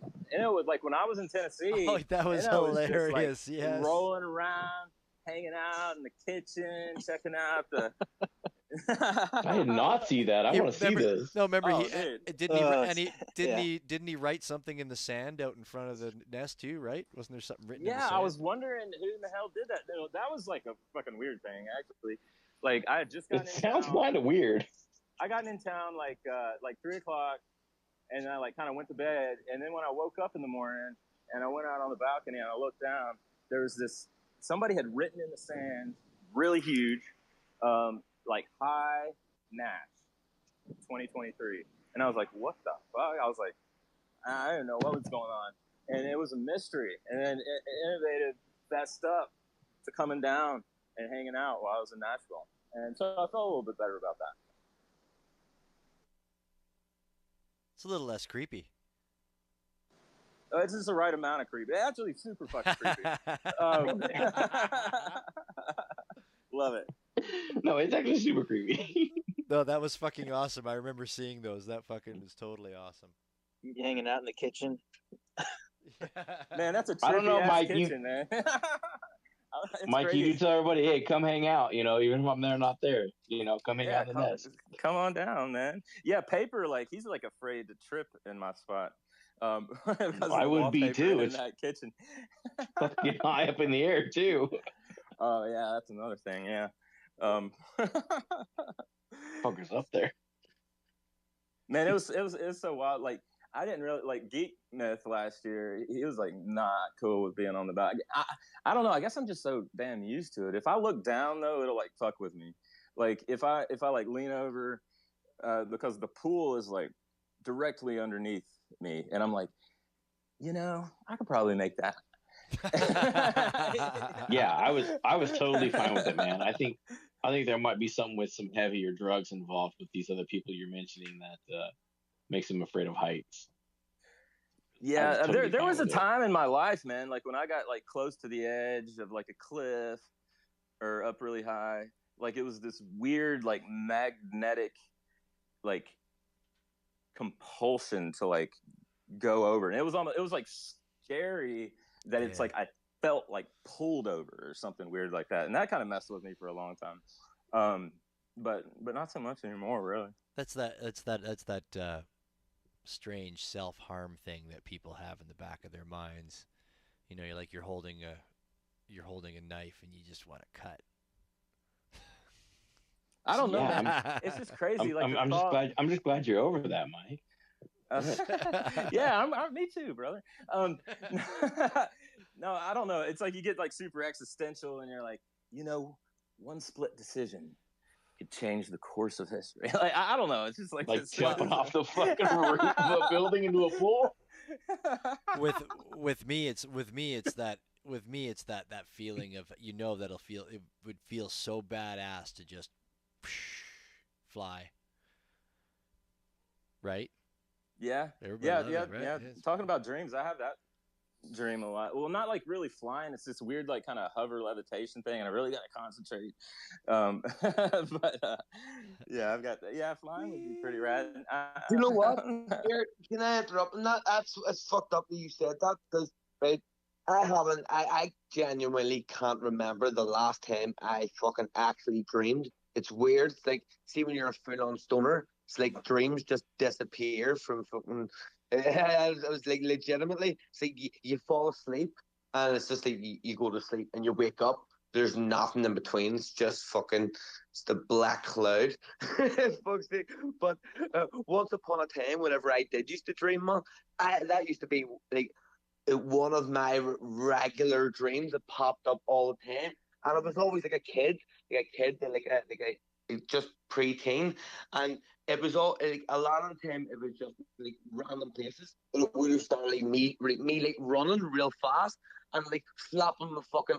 I was gonna say flapping my wings like a fucking bird, but it was flapping my arms, and then just like I used to just take off and not like fly soar in the sky like an airplane, but like that's sort of what you said, like sort of floating, like hovering, but above like the ground, like sort of like just above like head height. It's weird. I used to get that shit all Dude, the time. yeah, that's the same thing. And like the flapping thing, yeah, but it wasn't like flapping like really fast. It was kind of more Yeah, like I'm just like like a pushing. swing. You're just like Yeah, pushing down on the ground. There's like yeah. some sort of force or something. That's That's wild, weird. dude. I I gotta thought look that that wasn't up. just me that ever had that there, because I was like, fucking, what the fuck's wrong with me? Like fucking like a penguin in my fucking past life and fucking just always wanted to fly. Man, I gotta look that up and like see like what dream people say about that. Um, yeah, that's cool. Man, I used to have this dream. It really freaked me out all the time that I was losing my teeth. They just fall out. And I looked that up, and I guess that means something like you're keeping something from somebody, withholding information, or something like that. It was wild. Sometimes like what they say a dream means is like totally like Has nothing to do with what unrelated you're or seeing. something, you know? Yeah, totally. You're dreaming about waffles? Oh, fuck, you weren't dreaming about waffles, were you? That means there's going to be mass Armageddon fucking... Dude, as long as they weren't blue waffles, right? Blue waffle. Wait a minute, that's not something we want to Google, is it? Yeah, no, you Yeah, should probably Google it for no, sure. Yeah, if you don't know what it is, yeah, no, you definitely need to Google I'm- that, figure out what it is, Don't do it. No, Don't do educate it. yourselves. no. Don't do it. Uh, No. This but is... Tara, like if you want to get into some real fucking trippy dreams, stop smoking weed for about a week. Oh, You'll start here. dreaming again, and oh, dude, it gets fucked up. No, You're like, what the fuck? Where the 100%. fuck? I did do it like about, I think maybe about 4 years ago, for about 3 weeks, maybe. I don't know. I may have been 6 years ago. I'm in and around that, but I got nothing, and then on the fourth night, fucking holy fuck, I was like, what the fuck? Some real like fucking real trippy ball sack shit, mate. Yeah, it's like nearly like astral projection. It was like so fucking real. It was nuts. But like some scary ass shit. But it's just like Yeah. it comes up and just like, gets you by the balls. It comes out of nowhere because you're so used to fucking like nothing for years, and all of a sudden you're in like like, is this fucking real? Is it a hologram or some shit? Yeah, it's real. So like it depends on what you're dreaming about, but it can just as easily be amazing or just as easily be fucking terrifying, depending on what the fuck you're dreaming. But Yeah, that's some of my dreams lately. They've been both equally fucked up and amazing. Halfway through, you're like, what? Woo! What? Oh, wait, let's go back into that. I've been having... Yeah, I think it's just because they're so vivid. I believe that's why they're like they always come across awesome. Again, it's been such a long time since I've actually had that, but from what I remember, they were just super vivid. Not like another really cloudy dream where you were sort of remember, and then after 10 minutes you're like, "What the fuck was that?" But these are like super vivid. Like full color and shit. Unreal. Yeah, no, now I'm totally gonna bring the staircases that we talked about earlier into my dreams now. I'm gonna be like, oh fuck, why am I stuck in this fucking concrete staircase? And why is Bits coming sliding down the railing? Jesus fuck. What the fuck? What's going on here? I've been having crazy dreams lately, man. They've been very vivid. They've been very busy. And they've been... affecting my sleep, man. I gotta have naps. Gotta have naps during the day, but I like how vivid they are. I'm a big fan of super vivid dreams. Those That's when you crazy, gotta. crazy That's when you nap gotta. dreams will get you though. My worst dreams are when I get up early, I get stuff ready, then I go lay on the couch for like a half hour. I go straight into some crazy dream. Dude. Yeah, it's that very last like half hour of like, oh, I wasn't quite awake yet. Let me go back to sleep from it. Like you get real deep into a weird fucking dream. It's weird. I do that. I do that couch thing too. Or a sofa, we call it. The fucking where you get up and like you do whatever you're doing, get ready, make a cup of coffee, and then you just like go back and lie down on the sofa. It's like like you don't plan on doing it for too long, but you always end up fucking falling asleep real easy or some shit. But I do that all the time, man. It's a dream, honestly. But yeah, I love a wee bit of Wait, sofa surfing. is yours a sofa or a ferry? Because I What thought you the fuck? fell asleep on the ferry or What's a something on the ferry? way to work. I know a Like a ferry boat. is we call Like it a right. So I know there's like several ferries here now. A ferry is in like FAIRY ferry, like fucking magical tiny person route, or there's a ferry Like a which would be like a more boat.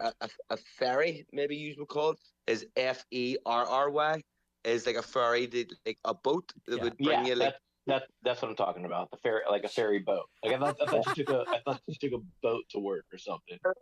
yeah. So there's Took a nap on the depends. boat. Yeah, because it's weird. I think it's like our accent over here as well. It's like you can say like several words the exact same way, but they all mean different things. Based on they're not even like similar. They're like completely different fucking items or whatever. But it depends on the context and what way it's used. Like lets you know what the item is. You know what I mean?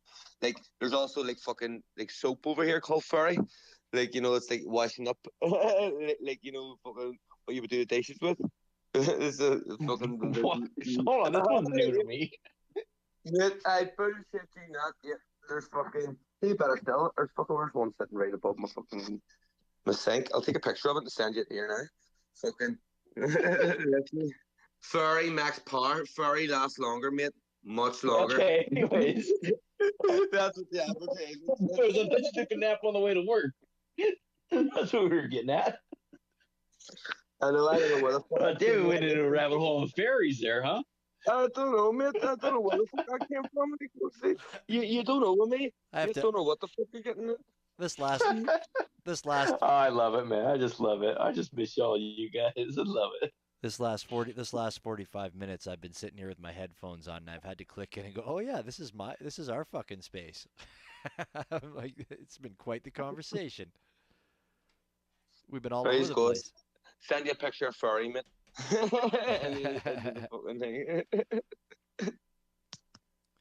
Fuck, it's always an education. That's for sure. Every night train is an education. We've learned a lot tonight, man. Okay, where did you send me this soap fairy to? Did you post it at the top? No. I Did you don't know how you do that top thing. It's in the chat. So like at the bottom right hand corner. Oh, gotcha. All right, I see it. I see it lighting up. It's now. down low. Fairy Oh Max my god, Power. that's a soap that's named Fairy. Fairy Max Power. It's Oh not. my god. You know what? I would call it Shepherd Fairy. Because he's a fucking soap. I don't know. Was that a good insult? I don't know. I'm not a fan of him. I missed it. I'm not sure. Brilliant and cold. It saves energy. 95% biodegradable. Fairy Max Power.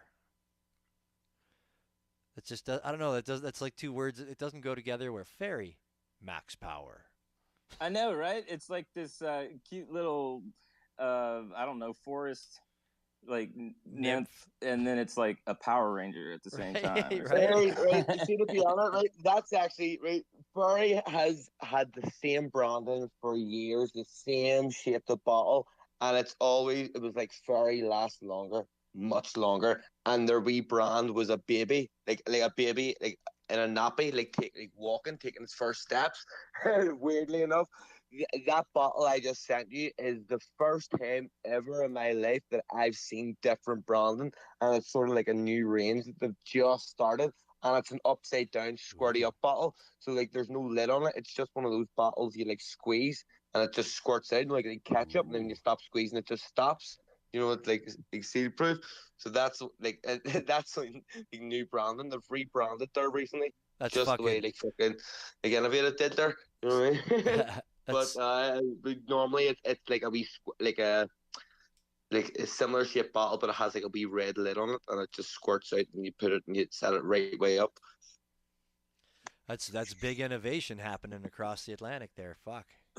No, no, I know, man. I've got it It on. took them 40 years.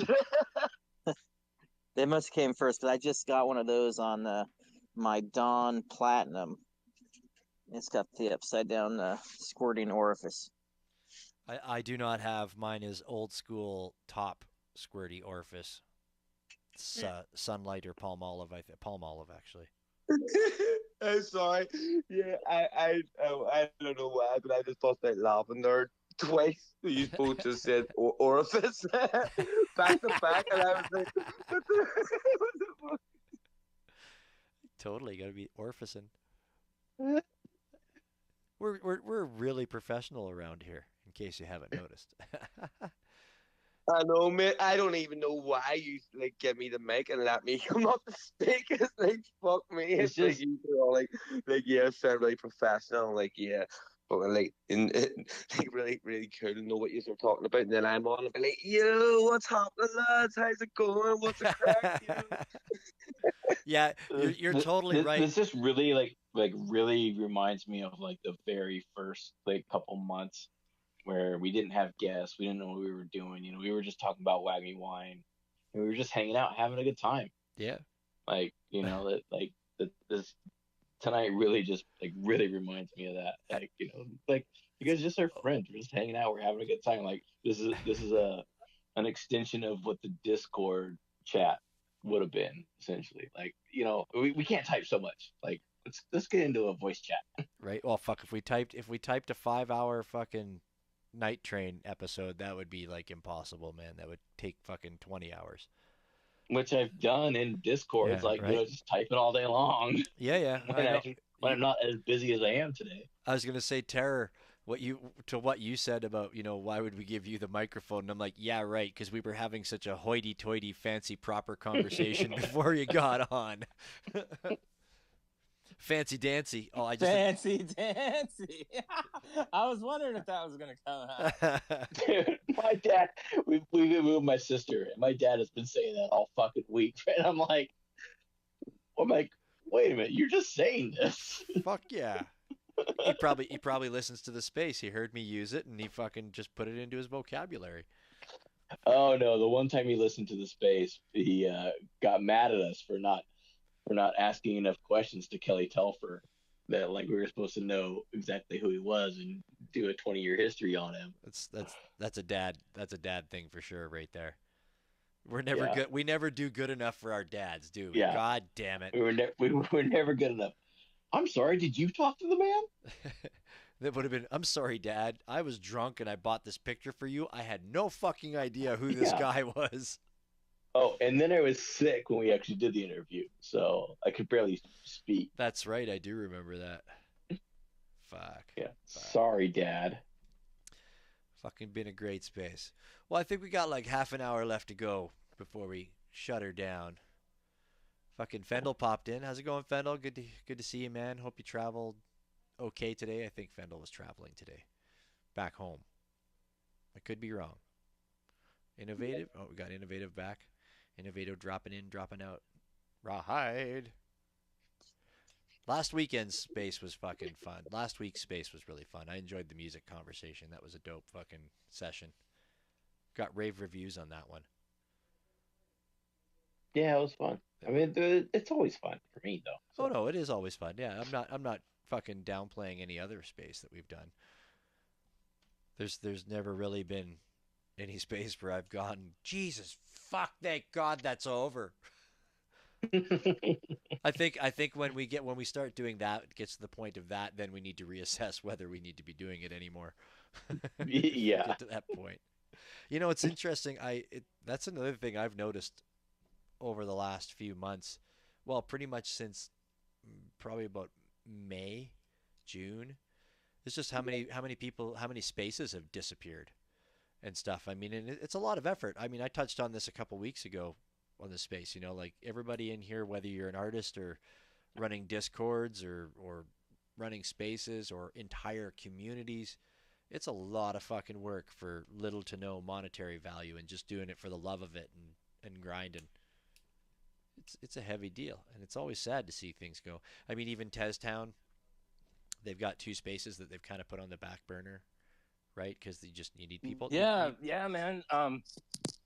Yeah, that is, it's nuts, man. Hold on a second. I've got these. Speaking of headphones, I got like the old school, like earbuds that plug into the phone. I don't know. That's like, Yeah, but are the AirPods where they fall out of your ear though?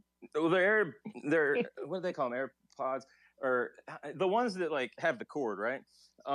They're the only. I've got like the pros and all that bullshit. Those things fall out of my head, man. But these with the cord, it kind of I don't know, anchors or something. And it's got the microphones like right next to my damn mouth where it needs to be.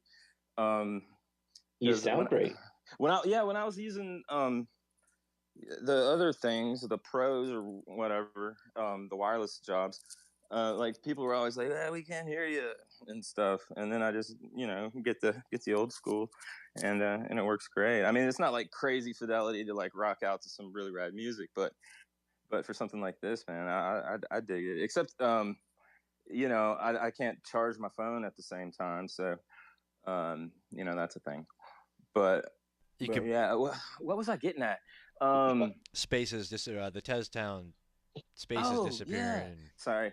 Yeah. Yeah, there's a couple of them. There's one that I wanted to talk to you guys about. Anybody really, but I was thinking like, especially like the Backstage Passengers or whatever. There's that one Thursday show that is, it's like a collector / art appreciation show that Fred was doing for a while. But Fred can't do that anymore. And I thought it was a pretty rad show. It's kind of just like to get on and like talk about what you collected that week and why and what you like about it, and just kind of more of a collector's round table type situation. And it was a good space. I need to get in there and do that. I don't know if I can commit to like run it and be there every week, but I think that would be a lot easier, at least for me. Like those Saturday spaces that it's like the artist showcase thing, when you basically got like 60 to 90 seconds to like check out somebody's art and then like have something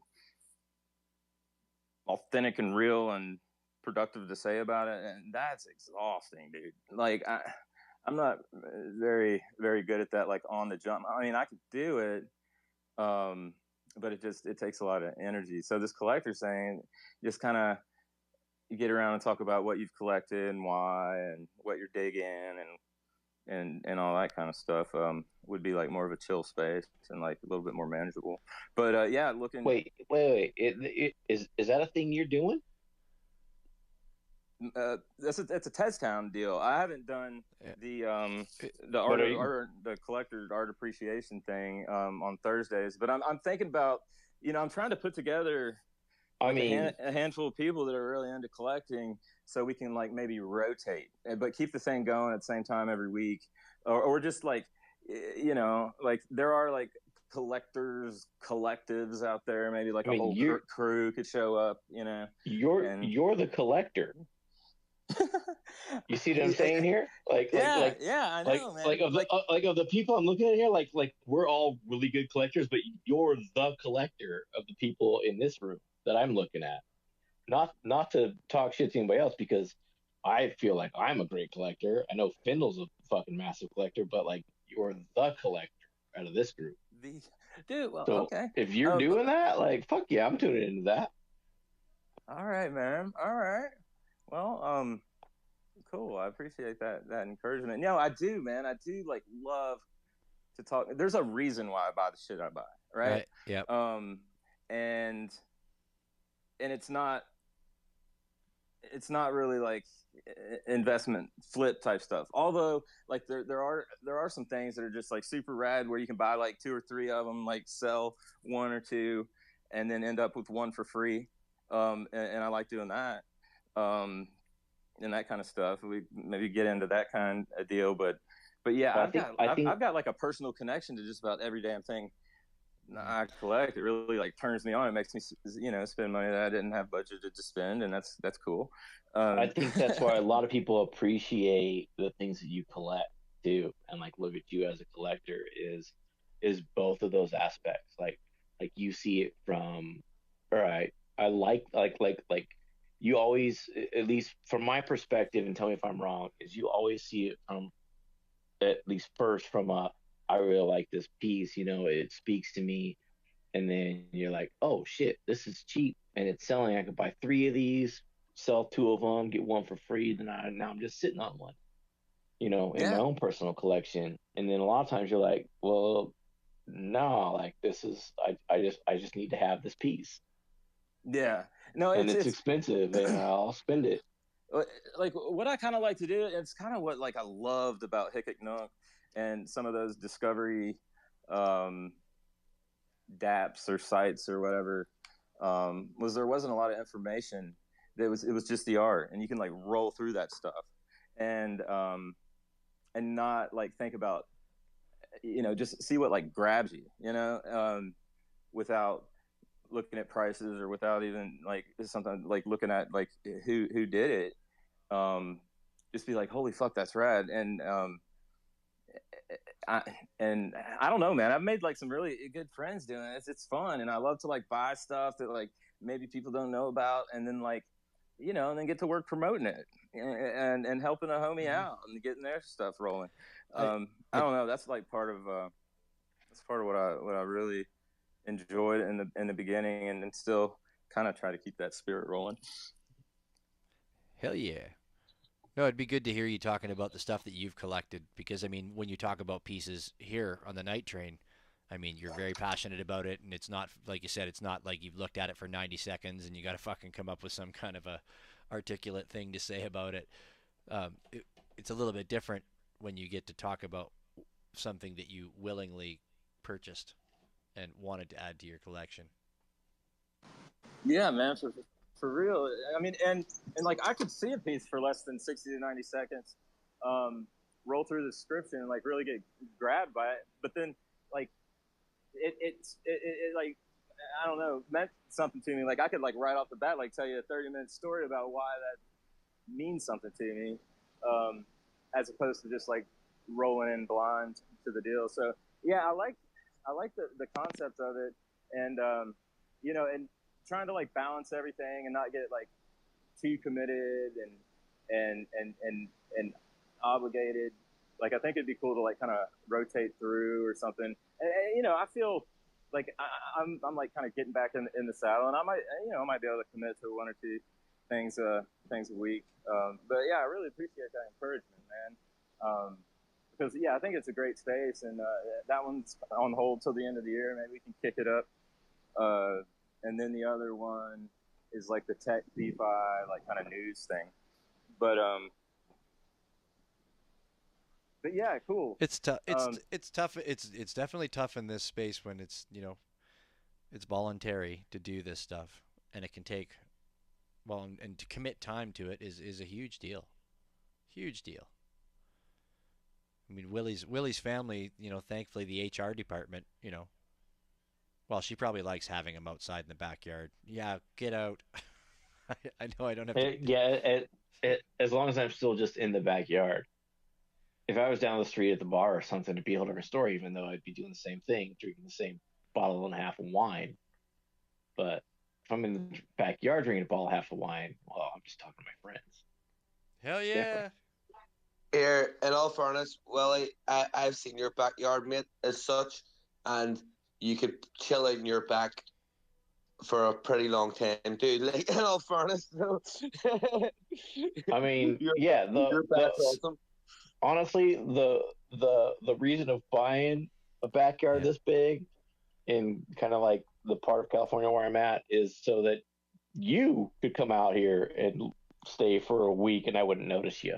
Okay, now we're getting something. I don't know about the not noticing, but but one wheel Willie's wild and wonderful wall extravaganza needs to happen. And even if it's like a year down the road, it would be rad to start planning that, man. It would be Well, really do you cool. know what? It's right, wait, well, that's maybe a great time to fucking to tell you, right? Like the last like couple of days, I've been like strongly considering like making a wee visit to the States. Like now I've spoke to a few friends since I whipped this idea up, and like every word they were saying is like, oh no, that place is shit or this place is shit now, and like for fuck's sake, you're like killing this whole trip. I was thinking Dude, about like heading over the West states Coast, are like beautiful. Canada's yeah, but beautiful. You can't I was you can't thinking. throw a fucking rock without hitting someplace beautiful. Yeah, but you know what? It's a similar sort of thing. It's like if you guys were coming over here to Belfast, I'd be like, why the fuck you want to come to Belfast for? It's a fucking shithole. Do you know what I mean? Yeah, Or you don't whatever. want to So do it the was like, touristy shit. yeah, it was like all those like vibes I was getting just, but you know, so I understand. But I was thinking about like maybe heading to San Francisco and like working my way over to the East Coast. You know what I mean? Like maybe hitting like fucking San Francisco and Las Vegas.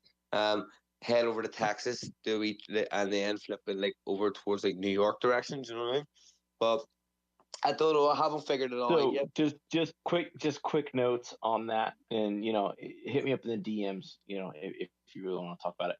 But you want to start in LA, and then if you're going to go to Vegas, and then head east because San Francisco's nowhere near. Even though, no, we don't have time to get political about fucking about the premier of China coming over, and that's why they've just cleaned up San Francisco the last month.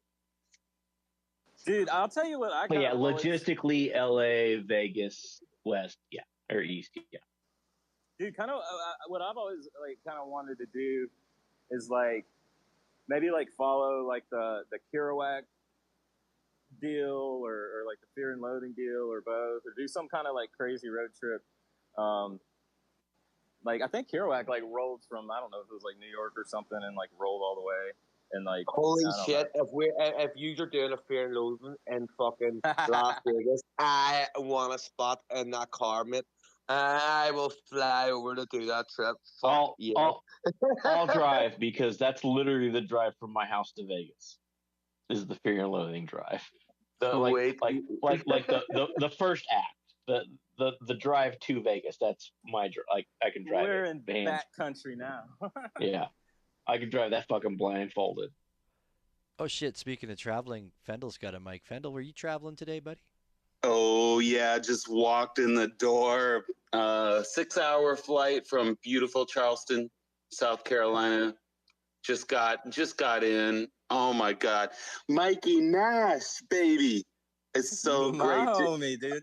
Hell yeah. Oh man, it's so great to hear you, man. I will host a space with you anytime. You name it, I will be there. We'll do art, we'll do music, whatever you want to do. I don't care. Anytime. I mean, I love you, Fennel, but I feel like you got to stand in line on that one. Ooh, let's talk about collecting NFTs. No, I mean, hosting a space with Mike. Like, that's why we had Mike on since day one since we had him. Like, we love Mike. Man, I'm saying, like, if I roll a space, we're just all gonna get up and fill up all the damn mics, and we're gonna have a rad conversation. Yeah, but yeah. If we're talking about collecting, yes, Phil, you definitely have me in the collecting side. You are definitely a more astute and have a larger collection than me. I will not deny that. Well, I mean, I'll tell you what. I actually look at Mike Nash's collection to know what to collect. That was on my point was earlier too. Yeah, we all do. Straight up, and also tags. I go straight to Mike Nash. I'm like, you want to learn how to tag NFTs? Look at that collection. That's it. Boom. Done. Wow, man, thank you. And thank you, man. I I was like super good, like mid, like early to mid. I was like doing like I like went into tags with like history in mind. Like if my great grandkids wanted to know what I was up to, I'd want them to be able to find me somehow and like mark a spot in history with like the year and the month and all that stuff. I've kind of been slacking a little bit on that. I need to get back into that. I'm glad you mentioned that, dude. Thank you. Well, I look at your tags, and that's how I use my tags, and then I actually do ChatGPT, and I go to ChatGPT and I ask like relevant questions about like what I'm doing, about what the relevant tags would be for for new pieces. That's a great use of ChatGPT. Like that. Yeah, absolutely. And The thing we gotta remember I is probably ChatGPT won't is a have couple any years great old, grandkids, but there you go. Like I don't know. I hope that somebody listens to the music at some point. But I'm so happy to be back. I had a great trip. Charleston is an absolutely beautiful place. If you have never been there, my goodness, if you like U.S. history, I mean, it just doesn't get any better, and it's beautiful. Were you out there with some family, right? Is that right? Yeah, Jane's dad just turned 90, so we went out there to celebrate his birthday. I was out there for 2 weeks, and then we did a lot of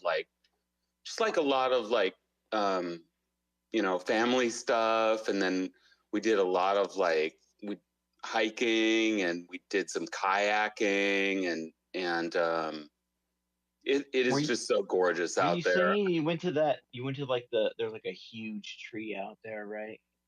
Yeah, that's called the Angel Oak. I posted it. It's like one of my, if anybody's listening, you want to check it out. Like I posted a live, little 10-minute walk around the Angel Oak. It's about a 600-year-old tree, and it is the most celebrated state park in South Carolina. And the tree itself is just magnificent. I've been there about 5 times now, and I actually went twice this time. Because I was actually visiting out on Johns Island to visit with Jane's professor, John Rashford, who taught at College of Charleston for many years, ethnobotany, and he is kind of the world's most celebrated, guy who's studied the baobab tree, which is a tree. It's beautiful. If you want to look it up, it's amazing. Mostly in Africa, this tree is just beautiful, and it grows in South America and tropical type of climates. But anyway, we were out there a couple of times, and I got to visit the Angel Oak, which is right down the street from his house too, and yeah, it's just a magnificent tree, and most people visit there, and they come there for like 10 or 15 minutes and they walk away, and I don't even want to leave. I want to stay there for like an hour or two, just like Can I break your heart a little bit? Sure. So my nieces and nephews, they're up in North Carolina, so not too far away, right? Sure. And last time the A&R department was out there, they all went down to South Carolina, and they went to visit the tree, this particular Angel Oak tree, and my nieces and nephews were the ones crawling on it, taking pictures of them on top of it, like the ones on the ground, and like they sent me pictures, and I'm like, you've got to be fucking like I've You're never not been supposed out to there. do that. I've never you're seen not it, supposed to but crawl I'm on like, but I'm looking at these pictures like, you're fucking kidding me. You let this shit happen? Yeah. Yeah, you're not Like- supposed to I- crawl up on I it or walk on I it. thought I wifed you better than this. Like I would never let my kids get up on this shit. Why the fuck? She's like, fuck. This is why I don't go out on vacation with you. Well, I mean, I'm sure it happened a lot, before it became a national site. I mean, it should be a UNESCO. Yeah, but that's how we type site. that's how we keep our nice things nice, is by keeping people off of them and keeping them taken care of. And Yeah, Yeah, absolutely. I Yeah, understand it that, is and I'm like, definitely I'm like- frowned on. I've never seen anybody, step on it, and every time I go there, I'm like, I always plot the route that I would like to climb it, but I don't, obviously. Oh yeah, I'm watching it now because I posted it up at the top, but I'm watching it now still. And I'm like, yeah, you could definitely get up there, build a treehouse here, Oh yeah, but it's so fragile too.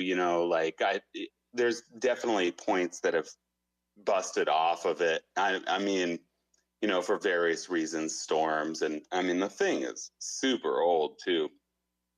But yeah, that was, the Angel Oak is always, one of the highlights of visiting Charleston. Even though, like I said, if you love U.S. history and pre Civil War, independent War of Independence, that place is just unbelievable. You go downtown, and it's just history all day long. We even got to visit the oldest in use synagogue in the United States is actually in Charleston, and actually got to go in there and check it out, and that was really exciting. There were more Jewish people in Charleston than New York, for 150 years at least. So it's the place is absolutely stunning. So and I got to tell you, we got to go to Robert Lang Gallery in downtown Charleston. Downtown Charleston has 60 galleries, art galleries. Let me tell you, it is absolutely incredible. The art is just banging downtown. There is art galleries everywhere. But we got to go to Robert Lang Gallery, and we got to visit one painting that I really wanted to see, which I don't know if you guys are hip to David Chaffetz, fabulous painter and one of my very favorite people in NFTs from the very beginning. He's a great painter from Olympia. And he had one painting. It was actually a collaboration with Adam Disbrow, AD. If you're familiar with him, he's an American. Yeah, I've been trying to get him on. Oh yeah. For a month. Oh yeah, we should get Adam Disbrow on. Anyway, yeah, I got to visit the David Chaffetz painting at Robert Lang Gallery, and you should check out Robert Lang Gallery.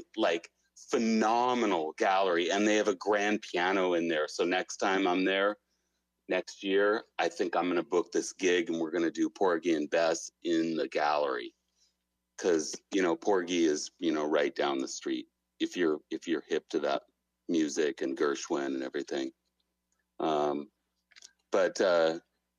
Yeah, it was incredible. We went to all kinds of art galleries down there and saw amazing art. And I'm gonna onboard one painter. I met one painter. I met several painters when I was there, and this lady, Mary Hoffman, wants to onboard to Tezos, and I haven't onboarded anybody in over a year. So I was like, wow, really? Oh, okay. So yeah, I'm gonna get in touch with her. Really great painter, and so I'm really excited. I'm excited to be back here in Seattle and get back to my studio and making music and art and everything. So Hell yeah. that place is incredible. For art, It is a mecca for art. I can't even believe it. I didn't even really I just didn't even quite understand how many artists there are and how many galleries there are in that place, especially downtown. Everything is from 1600 to 1800s, there's plaques everywhere. It's like walking into just, super old history, if you're into that kind of thing. So, That's fucking cool. Incredible. That's cool. You had a great time. Edumacation. We're going to be going to a concert to see Fendel in Charleston, apparently, now. Yeah, plan for it. This time next year, we're going to go back, before the Thanksgiving holiday, beginning of November, first 2 weeks or first 2 or 3 weeks of November. I think I'm gonna plan to do at least 2 shows out there. One at Robert Lang, although they don't know that I'm gonna play there, but I'm definitely gonna do that because the piano, it was gorgeous. It was remind me. We'll make sure the AR lets him know. Yeah, and then we'll make sure AR lets him know. Yeah. You got to bring. You got to supply the wine.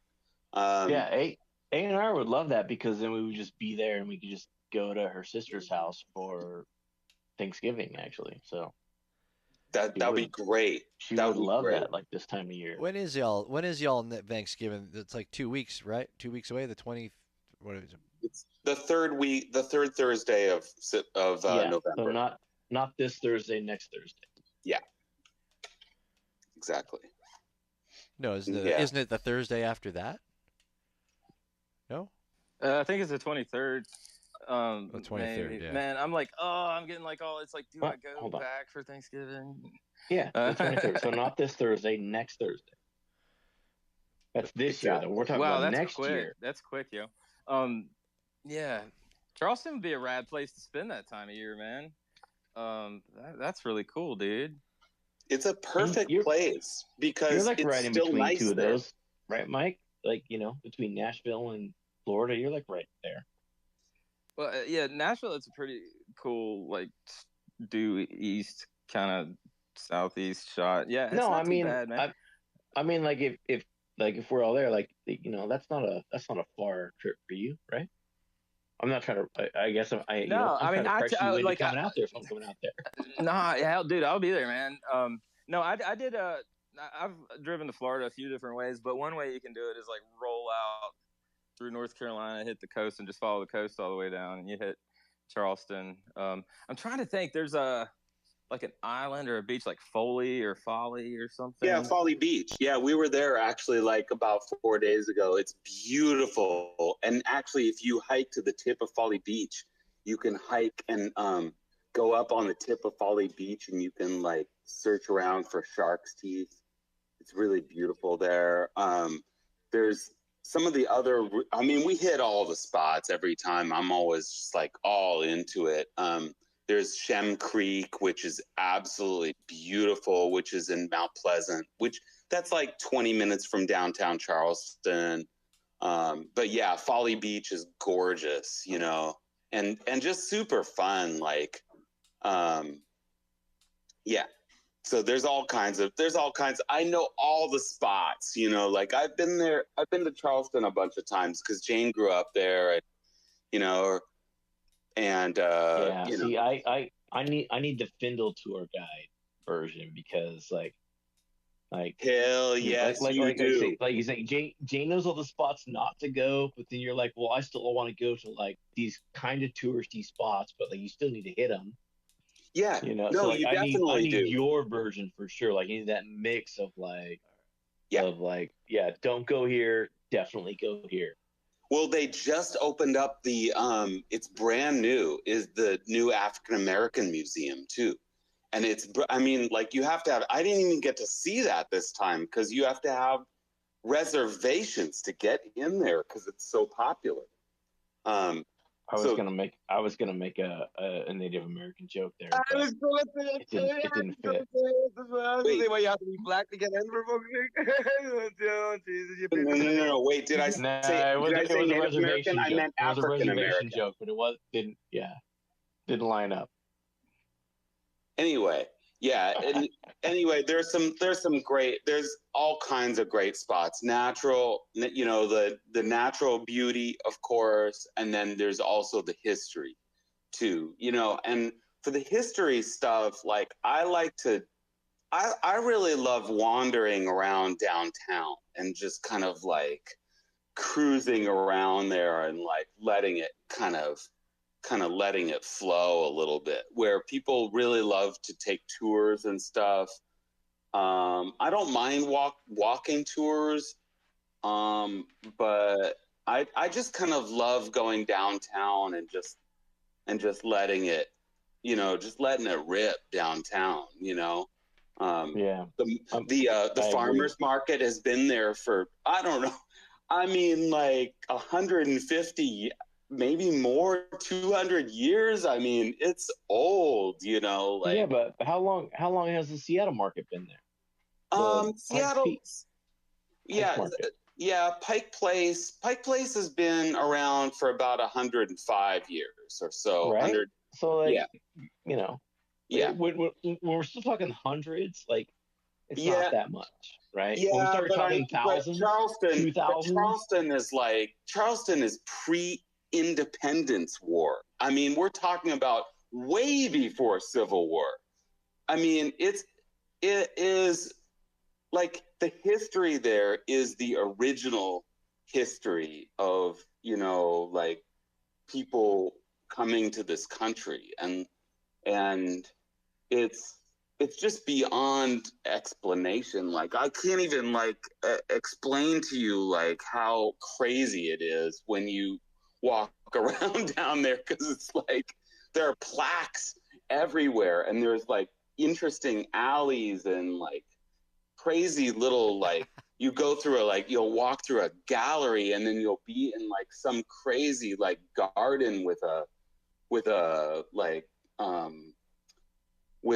statues and some kind of, I mean, it's just wild, like you just have to like really like spend some time and wander around, and everything is just so old, like we're talking 1600s. Think about it. There's nothing, you can't even go, there's like cemeteries that are like 1600s, like what?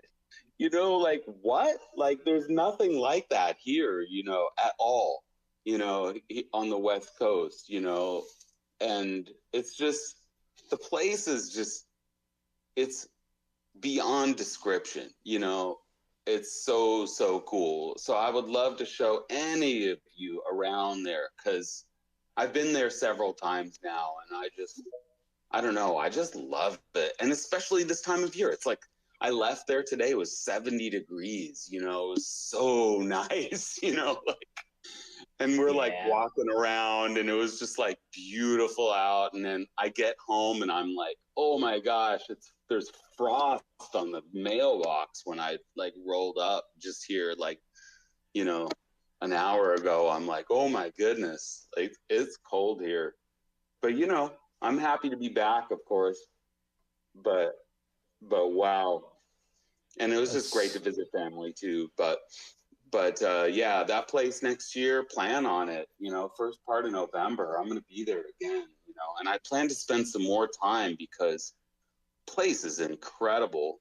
And I don't know if you guys even know about the Intercoastal Waterway. Like the Intercoastal Highway like runs from Florida all the way to New York, like that waterway. And it's crazy. Like somebody actually like built that by hand, it's nuts. The Marine Corps like has like they do huge work to it every year. Like there's a lot of maintenance that goes into that, and it's just wild, man. And the stuff that goes through there, that's crazy. Like where they used to run submarines.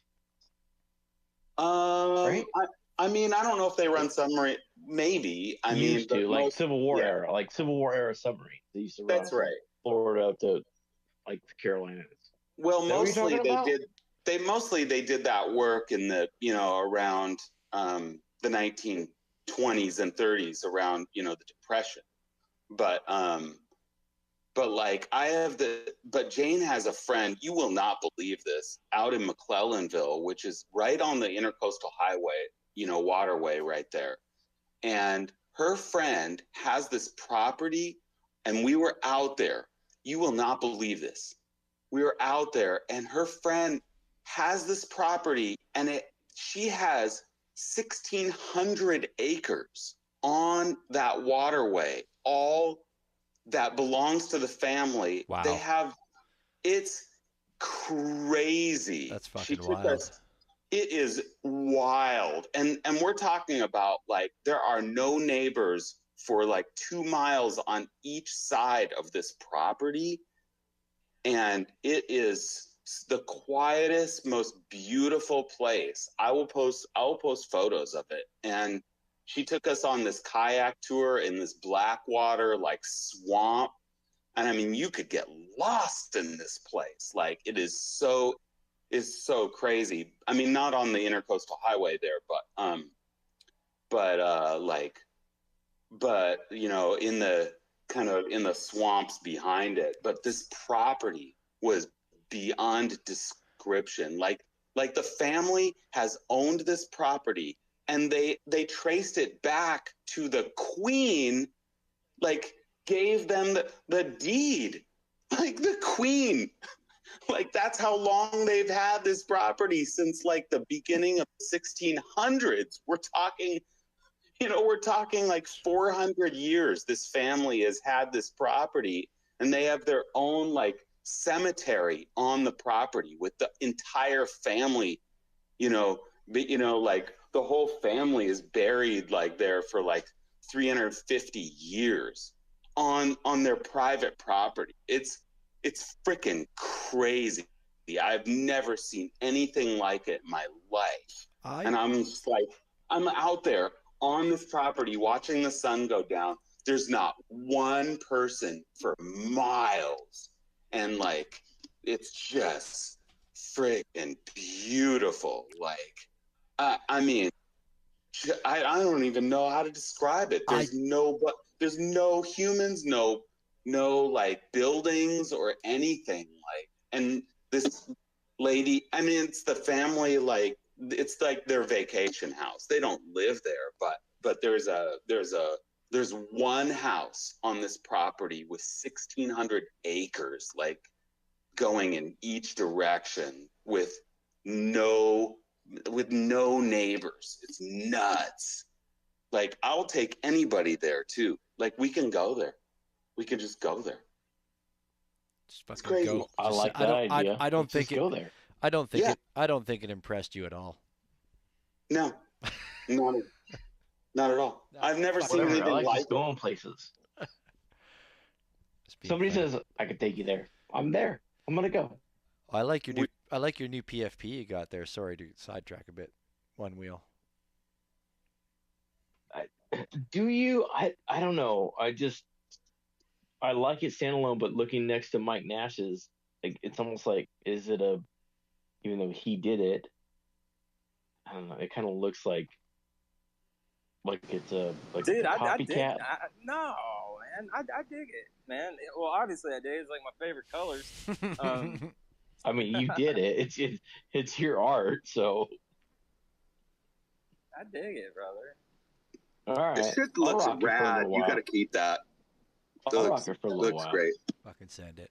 Send it. All right, kids. I'm gonna. Oh shit! You put the horse up there. Sorry, I was looking at the. It just like loaded. Oh yeah. Damn. Okay. Awesome. Rock and roll, man. It fits. It fits. It doesn't. I feel like it looks weird next to yours, like it's almost making fun of yours next to yours. But you did it, so I like don't know. that, man. I like that. It's Dude. fucking got aviators. That's one of my favorite. I mean, yeah. fucking love roll aviators. it. Run man. it. Yeah, that's cool, man. I appreciate that. Send it. Okay, well, it's in my wallet and it's my PFP now, so well. You better fucking make a horse. We'll rock it. Better make a horse, Willie. You know what? I was still so actually. Funny thing you said that is Mike, was it you that was saying you were talking to Pop Laz earlier? Yeah, man, and just And- like the and- way he worded it, just made me feel like, holy shit, I'm getting ready to miss the deadline for this event, and I had to like roll it out in 30 minutes. So what he sent to me was hey man, I got some horses and I want to give some out to my top collectors, you know, so you can trade them out if you need to for other horses from other people. Jesus. I'm like, fuck yeah, bro. I'm like, whatever, whatever it is to get your horses.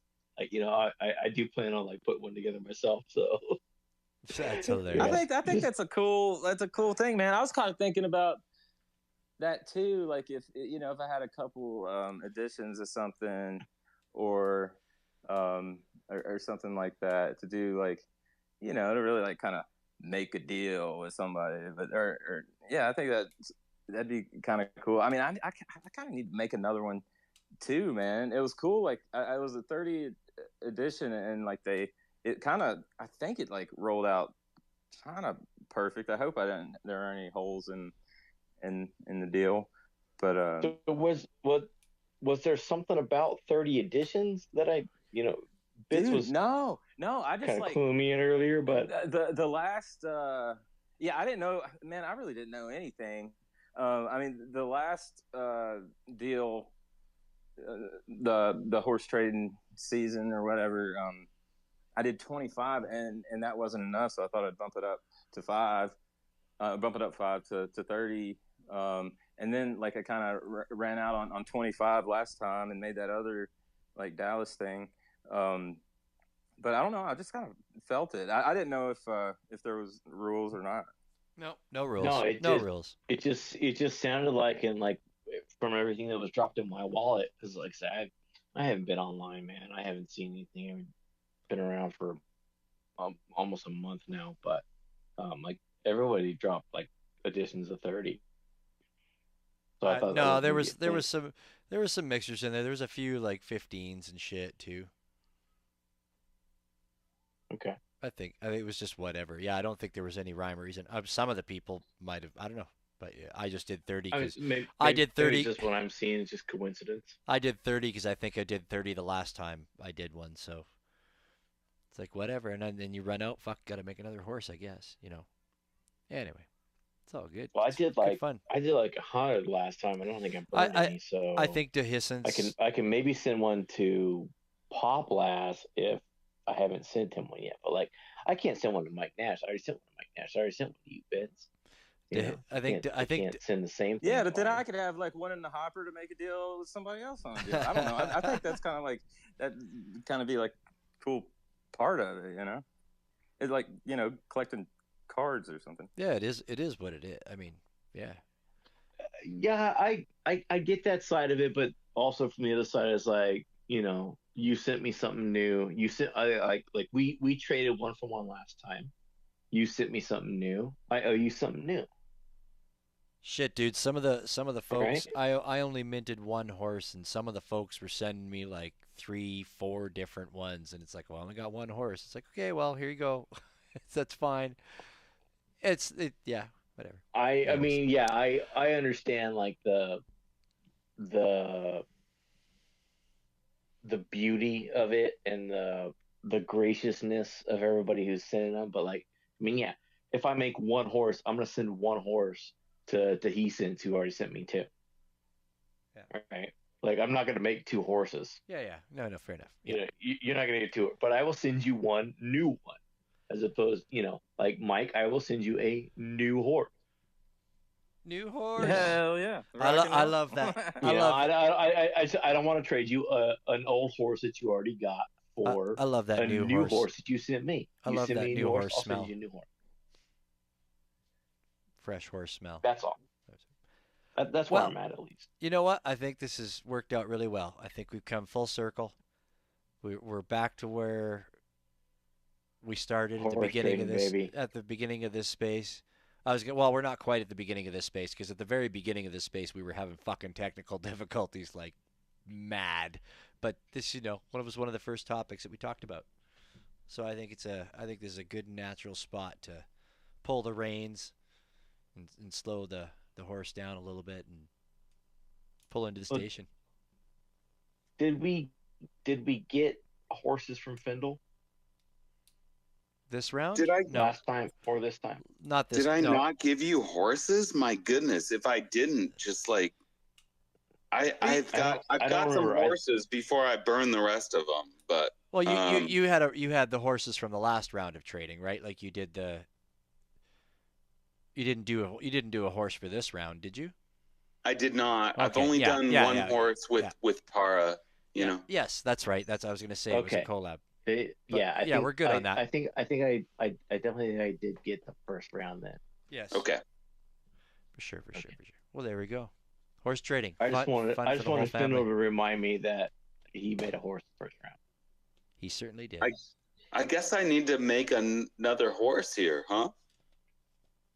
Just horsing That's around. up to you. We're just horsing around. I love horse trading, so it's super fun. It is. It's a blast. It's so random. Do you know how excited I was to get the horse from Bids and Mike Nash? My goodness. I think I did like a backflip off my couch. Safety first. Safety first. All right, the Mike kids. Nash horse wants to stay up as my it's been staying up as my screensaver on my screensaver, like my background. Perfect. It won't cycle past it. I'm like, yeah, I like that. That's where it's gonna. That's where it's gonna stay. All right, kids. That's a nice background. We're gonna end this space so that Bits can go get his beauty sleep and get his ringlet curls up in rollers for the night, so he can have a nice mullet for the morning. That's not true. I don't have enough hair for that anymore. Anyways, this has been a great conversation, folks. I'm really stoked with how this went tonight, as I always am, because these conversations, we didn't have a guest, and Willie and I are like, well, whatever, talk for an hour or so. Here we are, 4 hours later. It's usually the funnest times, right? Just hanging out with our friends, man. Yeah, it was a good time tonight. You're right, Willie. You pointed that out, and that is one of the great things. Interviewing an artist just makes us new friends. That's all. That's right. And sometimes our old friends get to meet our new friends and vice versa. So it's always a good thing. Next week, not sure who we have as a guest, but something will be going down. The night train will be happening. That's all. That's really important. But hopefully next week we do have a guest for y'all, and then we'll have some good conversation during and after, hopefully. Horse trading season's ongoing. If anybody wants to jump in, feel free to do so. Hashtag horse trader. Hashtag horse for horse. What was the other one? Haha. Hashtag haha. Horse. What the hell does that one stand for again? I can't remember. Anyways, it's all good. Thanks everybody for tuning in and hanging out with us. Mike Nash, always appreciate you. Glad to have you back here and hearing your voice. Terror, it was really good to hear you tonight, my man. It's been a while since we've had you in here. And of course, Fendel, always appreciate you, my man, coming in right fresh from the airport, and you come in to hang out with us. We do appreciate that very much. And of course, all of our other listeners. Jay down there, we appreciate you very much, my man. Daddy V Daughters, 100%. Martin Mueller, I do believe it is. Thanks for listening to us tonight. Appreciate you. As always, if you want to check out any old episodes, you can go onto YouTube, WX8BK on YouTube. All of our old archive spaces are up there. Highly recommend you go check some of them out. You'll probably find something that you do really like. Last week's episode on music was just fantastic and well worth a listen. I think that's about all I've got. Willie, you got anything you want to close out with? I think you said it, man. All right. Appreciate everybody. I was gonna say the same thing to all the people in the space. Yeah. Yeah. You're all beautiful people, and you really make a difference to me, and I know you make a difference to Willie. We enjoy having you all here, and we enjoy chatting with you, and shooting the shit, it means a hell of a lot to us. That's why we do it every Tuesday night, 9 p.m. Eastern, the Night Train. Pulling into the station, folks. We opened up the show with a piece from Fendel, Let's Go, that we played. And we're going to close it out with a J-Burn piece that he released last week, I think, called Vengeance. Take care of yourselves. Take care of each other. And we will see you next week. Good night, everybody.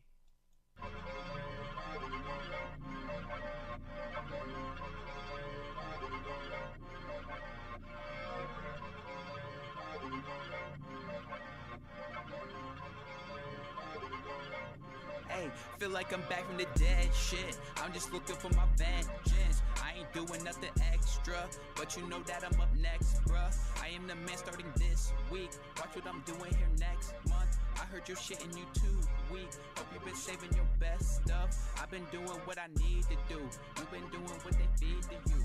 We ain't equal, I'm unreachable. Like topping the charges and feasible. Just let go of hope if it's me versus you. Shit, I would. Smoking that weed for two. Shit, I would.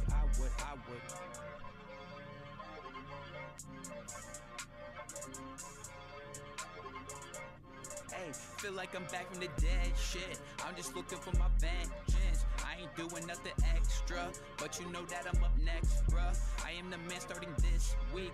Watch what I'm doing here next month. I heard your shit and you too weak. Hope you've been saving your best stuff. I've been doing what I need to do. I know that I'm unbelievable.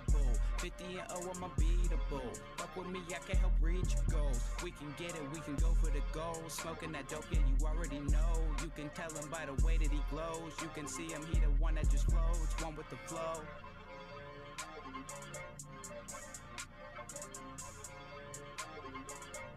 Hey, feel like I'm back from the dead shit. Feel like I'm back from the dead.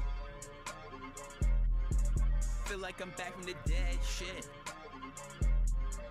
Feel like I'm back from the dead.